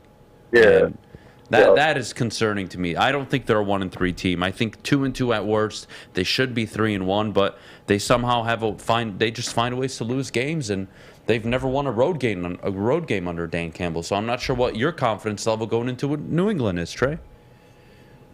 I mean, I wouldn't say that I'm confident with the coaching. I'm not 100% down and out on them. You know what I mean? I'm definitely disappointed for sure, and a lot more disappointed than I expected to be at this point. But I'm not like, hey, let's fire Aaron Glenn tomorrow, kind of disappointed. You know what I mean? I'm with you, and I'm with you there. I want to see what they do. They talked about, I mean, this is the week that they really brought it out about the fact of, okay, we're going to make changes. So now it's kind of like where I'm starting that clock of like, all right, you said you're going to make the changes, so let's see what happens. You know what I mean? Like, so it's not a clean slate by any means. Yeah, so no, like, I'm with you from that put it into standpoint. action, I think you know? Yeah, I think you're spot on, things to be are honest serious with now. you. Yeah, no, I think Because they're it's like acknowledging they it. put it into motion themselves, you know, that time clock of, okay, you're saying right now that you're going to make the changes to better the defense. So now it's like, okay, well, if the defense doesn't get better, and you've already said you feel like you got the people in the house to do it, okay, now if it doesn't happen, then okay, it's like, yeah, this is definitely on you. Yeah, again, I don't want to have to do that later on in the year. I do hope they figure it out, because it's just going to get uglier and uglier, and then we're going to have to start looking at the coach, and it's just it's not a position you want to be in year 2. I'm not sure what you thought of this team going into the year. I thought 7 wins. I thought 7 was fair. Yeah, I was around there. I kind of messed around between 6 to 8, somewhere in there. Yeah, and I think that's fair, and I don't think that's irrational, especially the schedule, the quarterbacks that you face going into the year. Mm-hmm. And again, I just find it difficult that you've scored 140 points in 4 games, and you're somehow 1-3. That is insane. Yeah. Appreciate the call, Trey. Well done. Yeah, no. Appreciate you. Absolutely, man. You too, man. Yeah, All Trey, right. I'm with Trey on that one. I get where he's coming from, because that's the point we've been kind of Nobody making wants too, to do is- this 4 games into the season. Nobody. Absolutely. Not even me. You guys can think I want to And fire Dan- people all the time. I don't. I Dan- want it to work. Dan Campbell doesn't want to do this. I mean, how hard of a decision is that? You got to find out if you have anybody that's better than Aaron Glenn currently on your staff. It's a tough evaluation, but I'm going to give Aaron Glenn the benefit of the doubt. Like I said yesterday, got to see his ability to adjust. We'll see it on Sunday. All right, well, the people are calling in. I want to take a quick break. When we get back, we'll get back to the people on the Lions offense and the defense, how it can get better. And then we'll get to the Aaron Judge, Shohei Ohtani, Miguel Cabrera conversation later on at 9:41. But before we do, Jeff, our good friends over at Cintron. Cintron is the official energy drink of the Red Wings. Guys, Cintron also has combined 3 of their delicious flavors into a limited edition 6-pack sampler box. If you're watching on WoodwardSports.com, you'll see it. They have the cranberry, the original, the sugar-free. You can pre-order your Cintron 6-pack sampler box today at CintronWorld.com/Red Wings. New to the game or a season better? OddsTrader.com has everything you need to make the right bet ahead of kickoff. Begin your handicapping journey with OddsTrader. Improve your edge by finding the best price on every game from sportsbooks in your backyard. Take advantage of the numerous sign-up bonus offers to pad your bankroll. Dive into key game statistics, player performance, and even account for the projected game day weather. Best of all, you can use the OddsTrader Bet Tracker to keep a log of your action. Welcome to OddsTrader, and best of luck. Hi, I'm John from Better Rate Mortgage, and to me, family is more than blood. That's why I have the biggest family in Metro Detroit. If you're looking to buy a house or refinance and need a loan, come get treated better than family by me and our entire team here at Better Rate Mortgage. We pride ourselves on giving you better advice, better service, and a better loan experience. That's why we are Better Rate. If you're looking for a new mortgage, come get treated like family. Actually, better with Better Rate Mortgage. Visit us at mybetterrate.com or call at 248-480-4467 today. Get a shot up. This is for the win. All of Detroit's sports teams live on Woodward. All of Detroit's sports coverage lives on Woodward Sports. Driving the best in Detroit sports coverage. Let me tell you about our friends at Alta, because guys, at Alta, uptime matters. Alta Equipment has everything you need to get the job done. You have a big project coming up? Well, Alta has you covered. Call them today, 844-GO-TO-ALTA. That's 844-GO-TO-ALTA today. Wednesday morning, 9:30, here on the Morning Woodward Show. Let's go out to Ed. Ed out in Houston, Texas. Ed, you are on the Morning Woodward Show. What do you got today, buddy? Hey, good morning, Adam. Can you hear me, buddy? Yep. Good morning, man. All right, man. Awesome. Hey, thanks for taking my call this morning. I got a big Detroit Lions flag in my garage. Let's go. But, hey, so my question this morning is, how much of this do you think in regards to the defense is scheme versus talent? And you guys have probably already answered it, but I feel like what I saw last week was a scheme that consistently got beat, every single time. And I don't know how much of it is actually talent versus our scheme is just not working. And so I just wanted to get your opinion on that. Yeah, I think it is a scheme issue. It also is just coaching, man, right? You're putting players in certain positions. As a player, if you tell me line up in a certain spot and I get beat, all right, fine, that's on me. But when you're running a zero blitz on 3rd and 16, and Rashad Penny comes out after the game, you're overloading and says, one side of the ball, exactly what they were doing. That is a concern. It is scheme. Right. I do think there is talent there. I don't think he's getting the most out of his talent. I see Ben Johnson doing it all the time. Apparently, it's difficult for Glenn to do it. So it's a tricky spot to be in because we're not having this conversation, and we didn't have it up until they dropped 48 against Seattle. Yeah. I mean, that's the reality, right? You expected Philly to play really good offense. There's nothing much you could do there. They fixed it against Washington in the first half. They had a hell of a game. They beat Washington. Minnesota, they looked really good on defense for 3.5 quarters. So that last play. Until the final drive. So, it was there. It was just how do you give up 48, technically 41, to Seattle and Geno Smith? I think that is where people are kind of mind-boggled at the moment because that should be a 2-2 football team at, honestly, even 3-1. I agree 100%. I actually, unlike most, had them at about 2-2 right now, potentially 3-1 because I felt like we potentially, because it was the beginning of the season, nobody really knew what we were going to come with. I felt like we could have potentially beat Philadelphia. Not because we would have been the better team, but because I agree with you on that. Season, hard knocks, hype, all of that good stuff. So I felt like we could have really been about 3-1 right now. Last question, with the offense playing the way that they are right now, and I was very impressed, last weekend. I'm not a golf truther or hater, as Mike would say. I respect the guy. When I look at his body of work in L.A., everybody says, well, it was because of Gurley, it was because of this. Well, you still got to sling the ball. You still got to beat the person. You still got the ball in his hands throwing it. Right. So I looked at his body of work in L.A., and I was like, this guy, he's a solid quarterback for the most part, And so, watching how he's playing, especially last weekend, I asked myself the question, well, how long they're not going to obviously, of course, be able to play at that level all season long. I expect an average of 2.5 touchdowns a game. Somewhere around there. What happens if the defense doesn't eventually start getting some stops?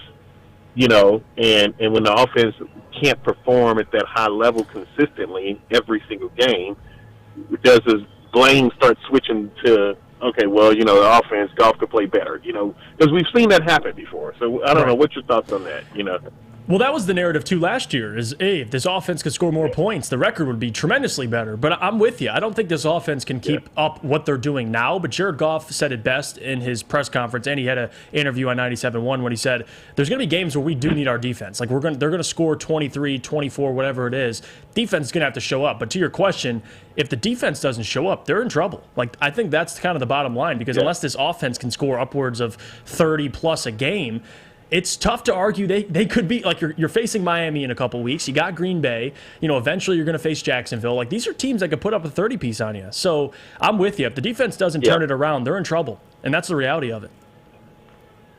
I agree 100%. Well, hey, man, I appreciate y'all taking my call this morning. Thanks for what y'all do. Listen to you every single morning, man. You guys keep rocking it up. Appreciate it. I appreciate your insight, man. Great man. call. Great call. Yeah. All right. Awesome, guys. Yeah, look, I mean, it's a tough one, man. I mean, a lot of it is dependent on this defense. And right now, look me in the face and tell terrible. me that this team can score 35 points a game. Can you? I'm not looking. Can you look me in the face and tell me this is consistent or sustainable? I'm not looking. Is this sustainable, yes or no? Not 35 points a game. All right, 25, 26? Yeah. All right, fair. Yeah, I can do that. Defense needs to be better. That's it. Oh, they lost Tracy Walker. Where's Free Hefe? Where's Hefe? Where's Aquara? Yeah. Where's Brockers? Yeah, that's the question. Where's Charles Harris? Where's Malcolm? Where are all your players? Scheme, coaching, execution, whatever you want to label it down to, your defense isn't doing its job. It's that simple. Right. And you know who we hold accountable? It's easier to replace a defensive coordinator than it is to replace 11 players on defense. Just so you guys know that. And I bet you today, I could bring in a veteran defensive coordinator who could do a better job right now. Not to say Aaron Glenn can't do a better job or recover, but that is to the point where we're at. Yeah. We're at this point where it's that bad. You couldn't force Seattle to punt once? Once? And the defensive side of the ball were actually, I guess you could say, they benefited. With all the injuries, they don't have Tracy, they don't have John Kaminsky, but they didn't lose a ton of players. And they still didn't force one punt. So, I mean, listen, not a lot of. You can't really defend the defense right now. No pun intended, but you can't. I want to get to a few more callers because we got to wrap up in 4 minutes and switch segments. So let's go to Bart out in Sterling Heights. Bart, how you doing, buddy? Bart, what's going on? Well, you know, watching the Pistons last night, their defense reminded me of the Lions this past weekend. Just can't escape. You know, it's fundamental football where, you know, you got to contain your lanes when you're rushing the pass, you know, the quarterback. Not seeing that. That little rollout to the tight end just killed us last weekend. That's something that the defensive coordinator, you know, should be able to correct that when they see that, you know, to have that containment on the rollout, because your quarterback shouldn't be able to roll out if they're, you know, rushing the lines, you know, in their lanes. You know, it's called containment, you know, on the defensive line. Right. You know, it's something that just the offense. You say that they can't keep it up. Well, we haven't had a full squad on the offense yet. You know, we still had the linemen are, you know, injured. Not having Williams yet, Swift. You know, the offense might be able to keep it up all year. So it'd be pretty bad if they lead the league in offense, but they have a losing record. Oh, it'd be terrible. And especially, you can't tell me this defense, and you could talk about the talent they lack, which I'd agree. I think there's certainly a lot of holes on this defense, but you can't tell me they're the worst historically bad defensively. Like, I can't get behind that one. There's no way. Even Atlanta, to a certain extent, the last 2 weeks, Atlanta isn't much more talented than the Lions. They're only, what are they, 28th in the NFL right now? They held Seattle to 23 points. Like, that's the problem I have is can you just get a stop? I'm not asking you to be the best defense. If you have a defense that's 25th to 28th, you're 3-1. That's the reality. You know what's funny? This is what kills me is I have to hear about talent. Where's the talent, Adam? Talent! The Atlanta Falcons beat the Seahawks. The Atlanta Falcons field Taquan Graham, Anthony Rush, Grady Jarrett. They just beat the Browns Arnold yesterday. Or on Sunday. Excuse me. Mikael Walker, Rashawn Evans, Lorenzo Carter, A.J. Terrell, who is a baller, Jalen Hawkins, Richie Grant, Casey Hayward. That's their team. That's their team with Deion Jones and Vincent Taylor on IR. Deion Jones, their best linebackers on Troy IR. Anderson, a backup linebacker rookie. Mike Ford, the second corner on the team. I mean, what are we doing here? Atlanta's not talented at all, and they find a way to get off the field. That is what drives me nuts. I'm not asking for much. I'm not saying top 10. I'm not even asking for a top 20 defense. I'm asking you not to suck as much as you have sucked to start the year. Bart, appreciate you calling in, man. Thanks so much. Thanks, Bart. Hey, one last thing. Yeah, hopefully they'll take Carter from the Army linebacker next year. Oh, yeah. You know, he's a hell of a player. I can't do draft talk right now. Please don't. Please, I can't. I can't, man. I can't. My brain is not ready for it. It's freaking October 5th, man. Fish on you, all right? God, I loved mock draft Mondays. Don't get me wrong, but not this early. God. Well, last year when they traded up for Williams, I thought they were going to get Lloyd from Utah. You know. Yeah, I was going to throw my plate at my wife. I thought they were taking Cal Hamilton. I'm not going to lie. I would have been arrested that night. Appreciate it. Have a good talk. Have a good one, man. Bye. I love it. Oh, God. When we get back, who should win the AL MVP? Aaron Judge or Shohei Ohtani? Whose season was more impressive? Although it looks like Aaron Judge will not be able to win the Triple Crown race with the Twins hitter not playing the last 4 or 5 games. So that's been unfortunate. But he did hit number 62 last night. We'll get to that and more. If we have time, we'll definitely take callers at the end of the segment. And then we'll get into Mailbag over at woodwardsports.com on the chat. But before we do, Jeff, the best defense on and off the field. Guys, let me tell you about Guardian Alarm, because this is a defense that isn't terrible. They're not last in the league. They're number one. Guardian Alarm will keep you safe, especially now it's fall, winter's approaching. You're still spending a little bit of time outside. Call 1-800-STAY-OUT today. You can rest easy knowing you have 24/7 protection. 1-800-STAY-OUT. Let them know your friends at Woodward Sports sent you. Preseason Pistons, shut up. Hi, my diamonds. It's Crystal with an X. You want to get hot and perfect like me? Here's my super easy routine. Drink at least a gallon of water before you wake up. Attach a weight to everything in your house. Sell your car and just sprint everywhere. Scream when you exhale. Don't follow Crystal with an X. Do your own thing at Planet Fitness with tons of equipment and free fitness training in our clean and spacious clubs. Join now for just $10 a month and cancel anytime. It's a great day to get some Centron in your life.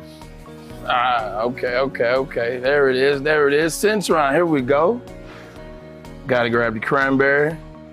Oh wait, it's 2 for $4. Gotta double up with the classic as well. Centron World, baby. Centron, available at select Krogers, and if you wanna know how, go to @CentronWorld.com. You get dope like me. You know what? Why wait?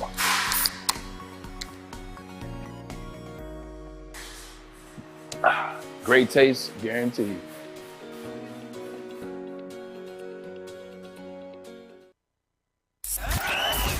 We are the network for Detroit by Detroiters. Welcome to the Woodward Sports Network.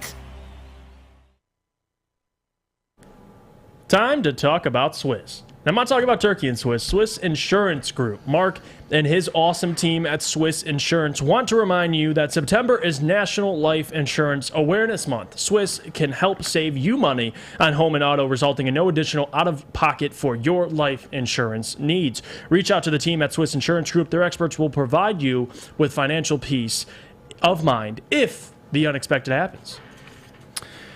All right, 9:43 here on the Morning Woodward Show.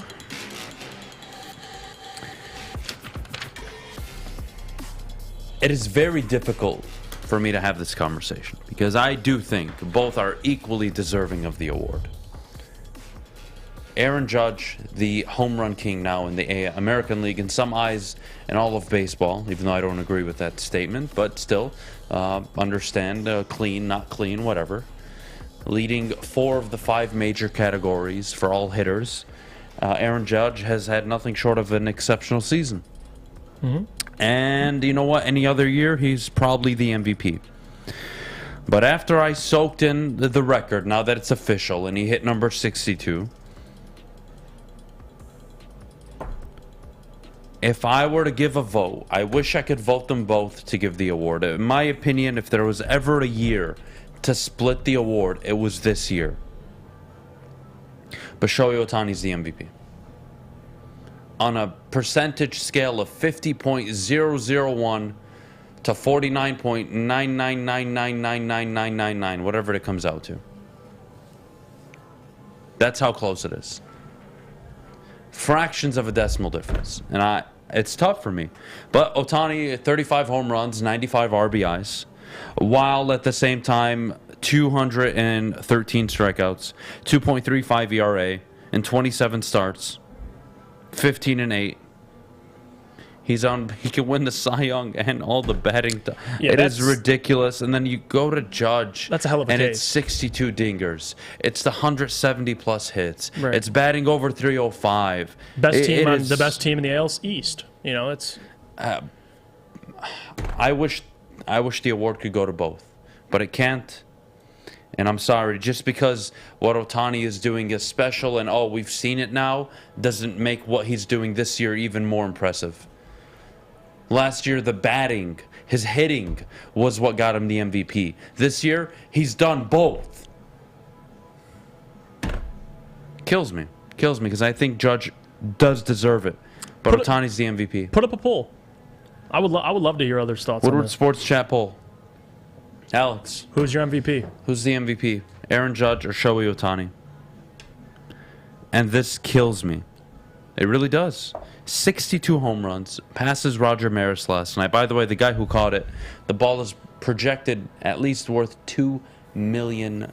I heard he was offered $2 million, but he wants to keep it and wait. I don't blame him because it'll be worth more than that in 10 years and 15 years, unless somebody else breaks that record, right? My question would be: does the Yankees, and I get the team around Aaron Judge is different, but the records, how much does that, you kind of take that into account as well? Because Shohei has that MVP. If you want to look at the definition, what he's doing, like you just listed the numbers. Yeah, it's hard to make an argument against him. He is an ace. He's an ace, and your best hitter.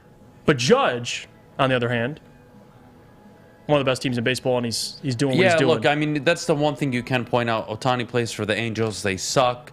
You're right, 100%. But think about it this way.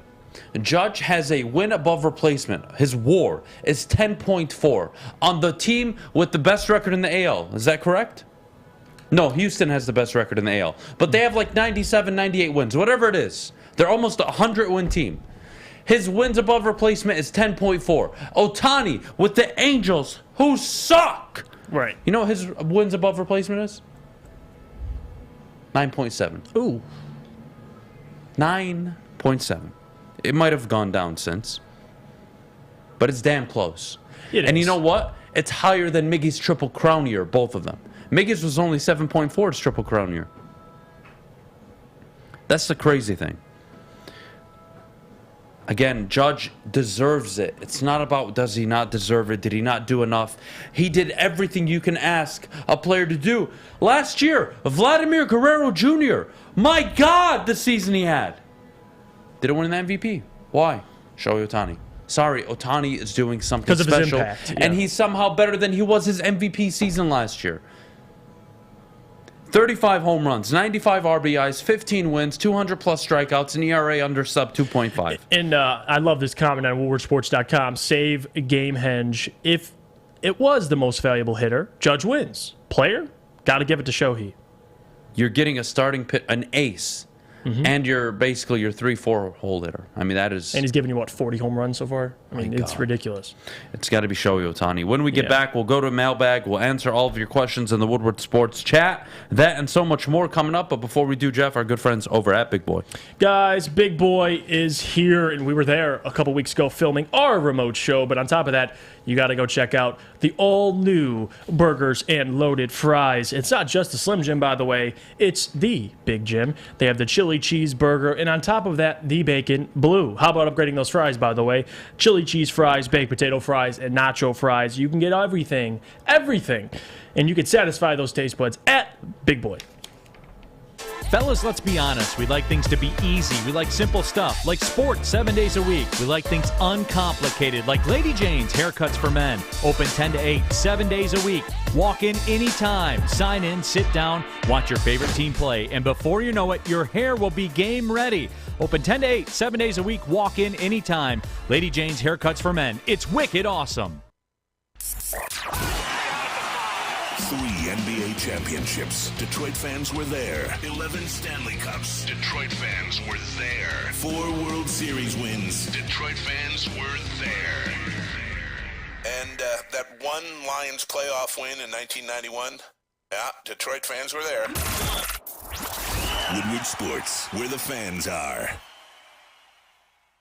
All right, we are back here for Mailbag. Get your questions over in the Woodward Sports chat. Adam, if you saw Fish dressed up like the Stanford mascot and he came to your door asking for candy, what would you do? Well, Steve, trick or treat. I would check. I would check my ring. I would see that there was a Stanford tree outside of my door. Oh, you've got one of those ring doorbells. I'd go to my room, open up the closet. Don't finish. Pull out the 12 gauge. Hell yeah, how do you not? Go to the front door, and I would shoot the tree. Yeah. Fair? Cool. Hold Next on. question. But you said shoot the tree. Doesn't necessarily mean you shoot me. No, shoot you. Because the tree is massive. I would shoot you and the tree. Okay. Fair? Yeah, absolutely. It's expected. Walter Briggs asks, Jeff, how many minutes do we have to watch Kojo this year? Per game this year? Yeah, I was going to say, people were telling him to get benched already. And I get it. I get the frustration. Honestly, my guy, Walter, I hope not a lot. I hope he's inactive for a majority of those games, barring there's no injuries. But I'm with you. I don't think Kojo should be on the court. I like Kojo, but Alec Burks needs to take that spot, no doubt. I like this one too. I'm 3-1 in fan. This is by Billy. Mailbag. I'm 3-1 in fantasy so far. Playing another 3-1 team. Question starter this week: Goff or Burrow? Who do the Bengals play? That was my question. Goff against the Patriots. Oof. Yeah, I don't like Goff this week. Yeah. I love the Bengals. Who are they playing? New Orleans. I love it. Oh, yeah. I love it. Jamar Chase, Higgins. I love it. High-scoring game. Give me Burrow in that matchup. I like 100%. Let's see what other questions we have here. Mailbag, your guys' thoughts on Easy saying Glenn gets a pass for the Seahawks game since he hasn't had time to build a defense yet. Jeff? I'm sorry. I thought you were... What was the question? Your thoughts on Easy saying Aaron Glenn deserves a pass because he hasn't had time to build a defense. I think there's some truth to that. I think the talent is obviously an issue. I'm not going to disagree. But to say that Aaron Glenn isn't... Okay, so this defense doesn't force one punt against Seattle, and we're just going to say it's talent. It's talent. I disagree with that. But I get where Easy's coming from in a way. They do need more talent. But it's scheme. Part of it is scheme. There's plenty of blame to go around here on defense. It's not all just talent. I'm sorry. Fair enough. Adam, who are you going to dress up as for Halloween this year? Probably Jim Harbaugh. I'm thinking Jim Harbaugh. I think I'd be canceled if I dressed up as Mel Tucker. Jesse Adams says, Adam and Jeff, what do you think about this parlay? Tennessee in the points, Arkansas in the points, BYU on the money line, UCLA plus 4.5. Washington State plus 13. Oklahoma, you're giving Oklahoma 7 points. Interesting. Who do Oklahoma play?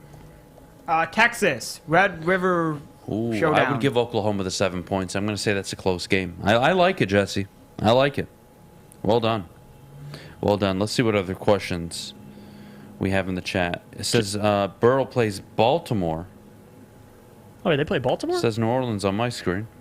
Oh, it is Baltimore. That's right. New Orleans is next week. Whoops. Well, I mean, that Baltimore secondary is leaky, so. It's a little leaky.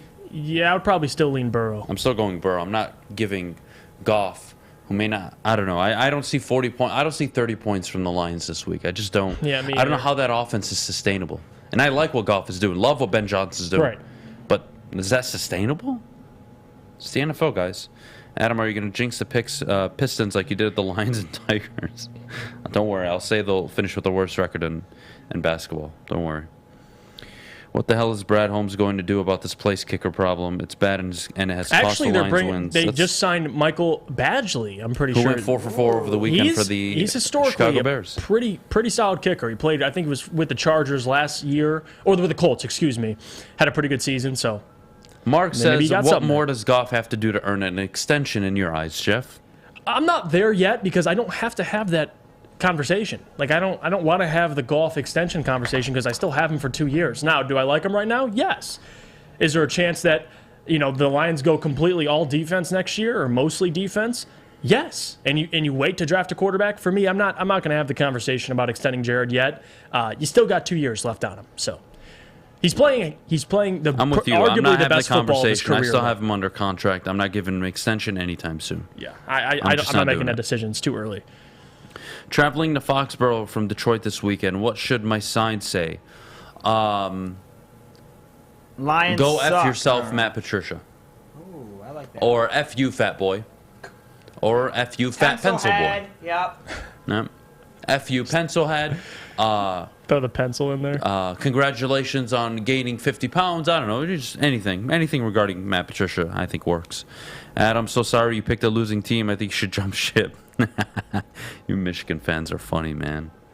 I'm not jumping ship. I'm riding and dying with Spartans. But it's only 1 year. Are you changing next year? No, I'm not doing this ever again. Oh, okay. But I don't like it. But next year you're going to be I don't like neutral, it. right? It gets in the way of. I get a little too biased. I don't like it. Do you think you must have just what? All right, we're going to skip that question. Should Mel Tucker clean house and fire his OC in D.C.? No, I'm not ready for that conversation. Hazleton, though, does need to go, 100%. The Lions have a better defense with Kyle Hamilton, or would they? Jeff, you can answer that because I'm not going to answer that. Listen, I don't think Lord Jesus Christ could save this defense right now. I mean, they're last in the NFL. You could draft anybody, and I don't know if they would immediately fix this defense. I think there's other things that need to be fixed. Kyle Hamilton, okay. Maybe he brings that. Now you lose Tracy. Kyle Hamilton helps out, but it's not like Kyle is this transcendent safety that he's going to, revive the Lions if he was here. So I'm not going to comment on that. I don't know. Lions, the defense is atrocious. All right. Mailbag, trade deadline. I want to read off rankings for the Lions' offense and defense. Okay. And you tell me this is a talent issue instead of coaching. Okay.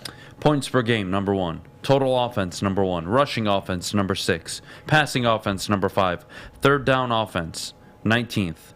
Second in red zone efficiency. 5th fewest giveaways. The defense. 32nd in points per game, 32nd in total defense, 30th in rushing defense, 30th in passing defense, 32nd in third down percent defense or defensive percentage. Red zone efficiency, 32nd. They're giving up red zone scores 87% of the time. Disgusting. Takeaways, 3, 29th in the NFL. 32nd, 30th, 32nd, 29th. That's his defense right now. And it's talent. I know it's talent. I know, guys. We'll just keep making excuses for coaches. Whether it's your head coach, OC, defensive coordinator, we'll just continue to make excuses till everybody's happy. The defense was horrid in preseason. It hasn't changed. They need bodies. You're right. They need bodies, and they need better coaching. That matters too. Better starting front court, Duran Bogdanovich or Stuart Bagley? Jeff? I kind of like the Duran and Bogdanovich. Now, you got to give Duran time. I think it's way early. But I think eventually what the Pistons are looking for in the future is that Isaiah Stewart Duran front court. Now, when will they get there? I don't know. Isaiah Stewart's probably going to need a year, but I think that's what eventually it'll be in my eyes. But we'll see. I do like the Duran and Bogdanovich front court, though, because now you have Bojan who can space the floor. You have Duran, solves a lot of those issues on the interior. I like it. All right, well, look, we're going to call it a show. Thank you to everybody for joining us this morning over at WoodwardSports.com. To all of you in the Woodward Sports chat, much, much, much appreciated. You all have a great rest of your Wednesday. Tomorrow, big show, Michigan State, Ohio State preview. We got to bring on Broom and discuss Michigan football. We'll have Micro Mike on tomorrow. We'll talk some Lions. We'll start really diving into the New England matchup. What can we expect? Head-to-head matchups. Where the teams rank, where they don't, where they're successful, where they aren't. So much more tomorrow. I'm excited. Of course, I have Thursday Night Football tomorrow.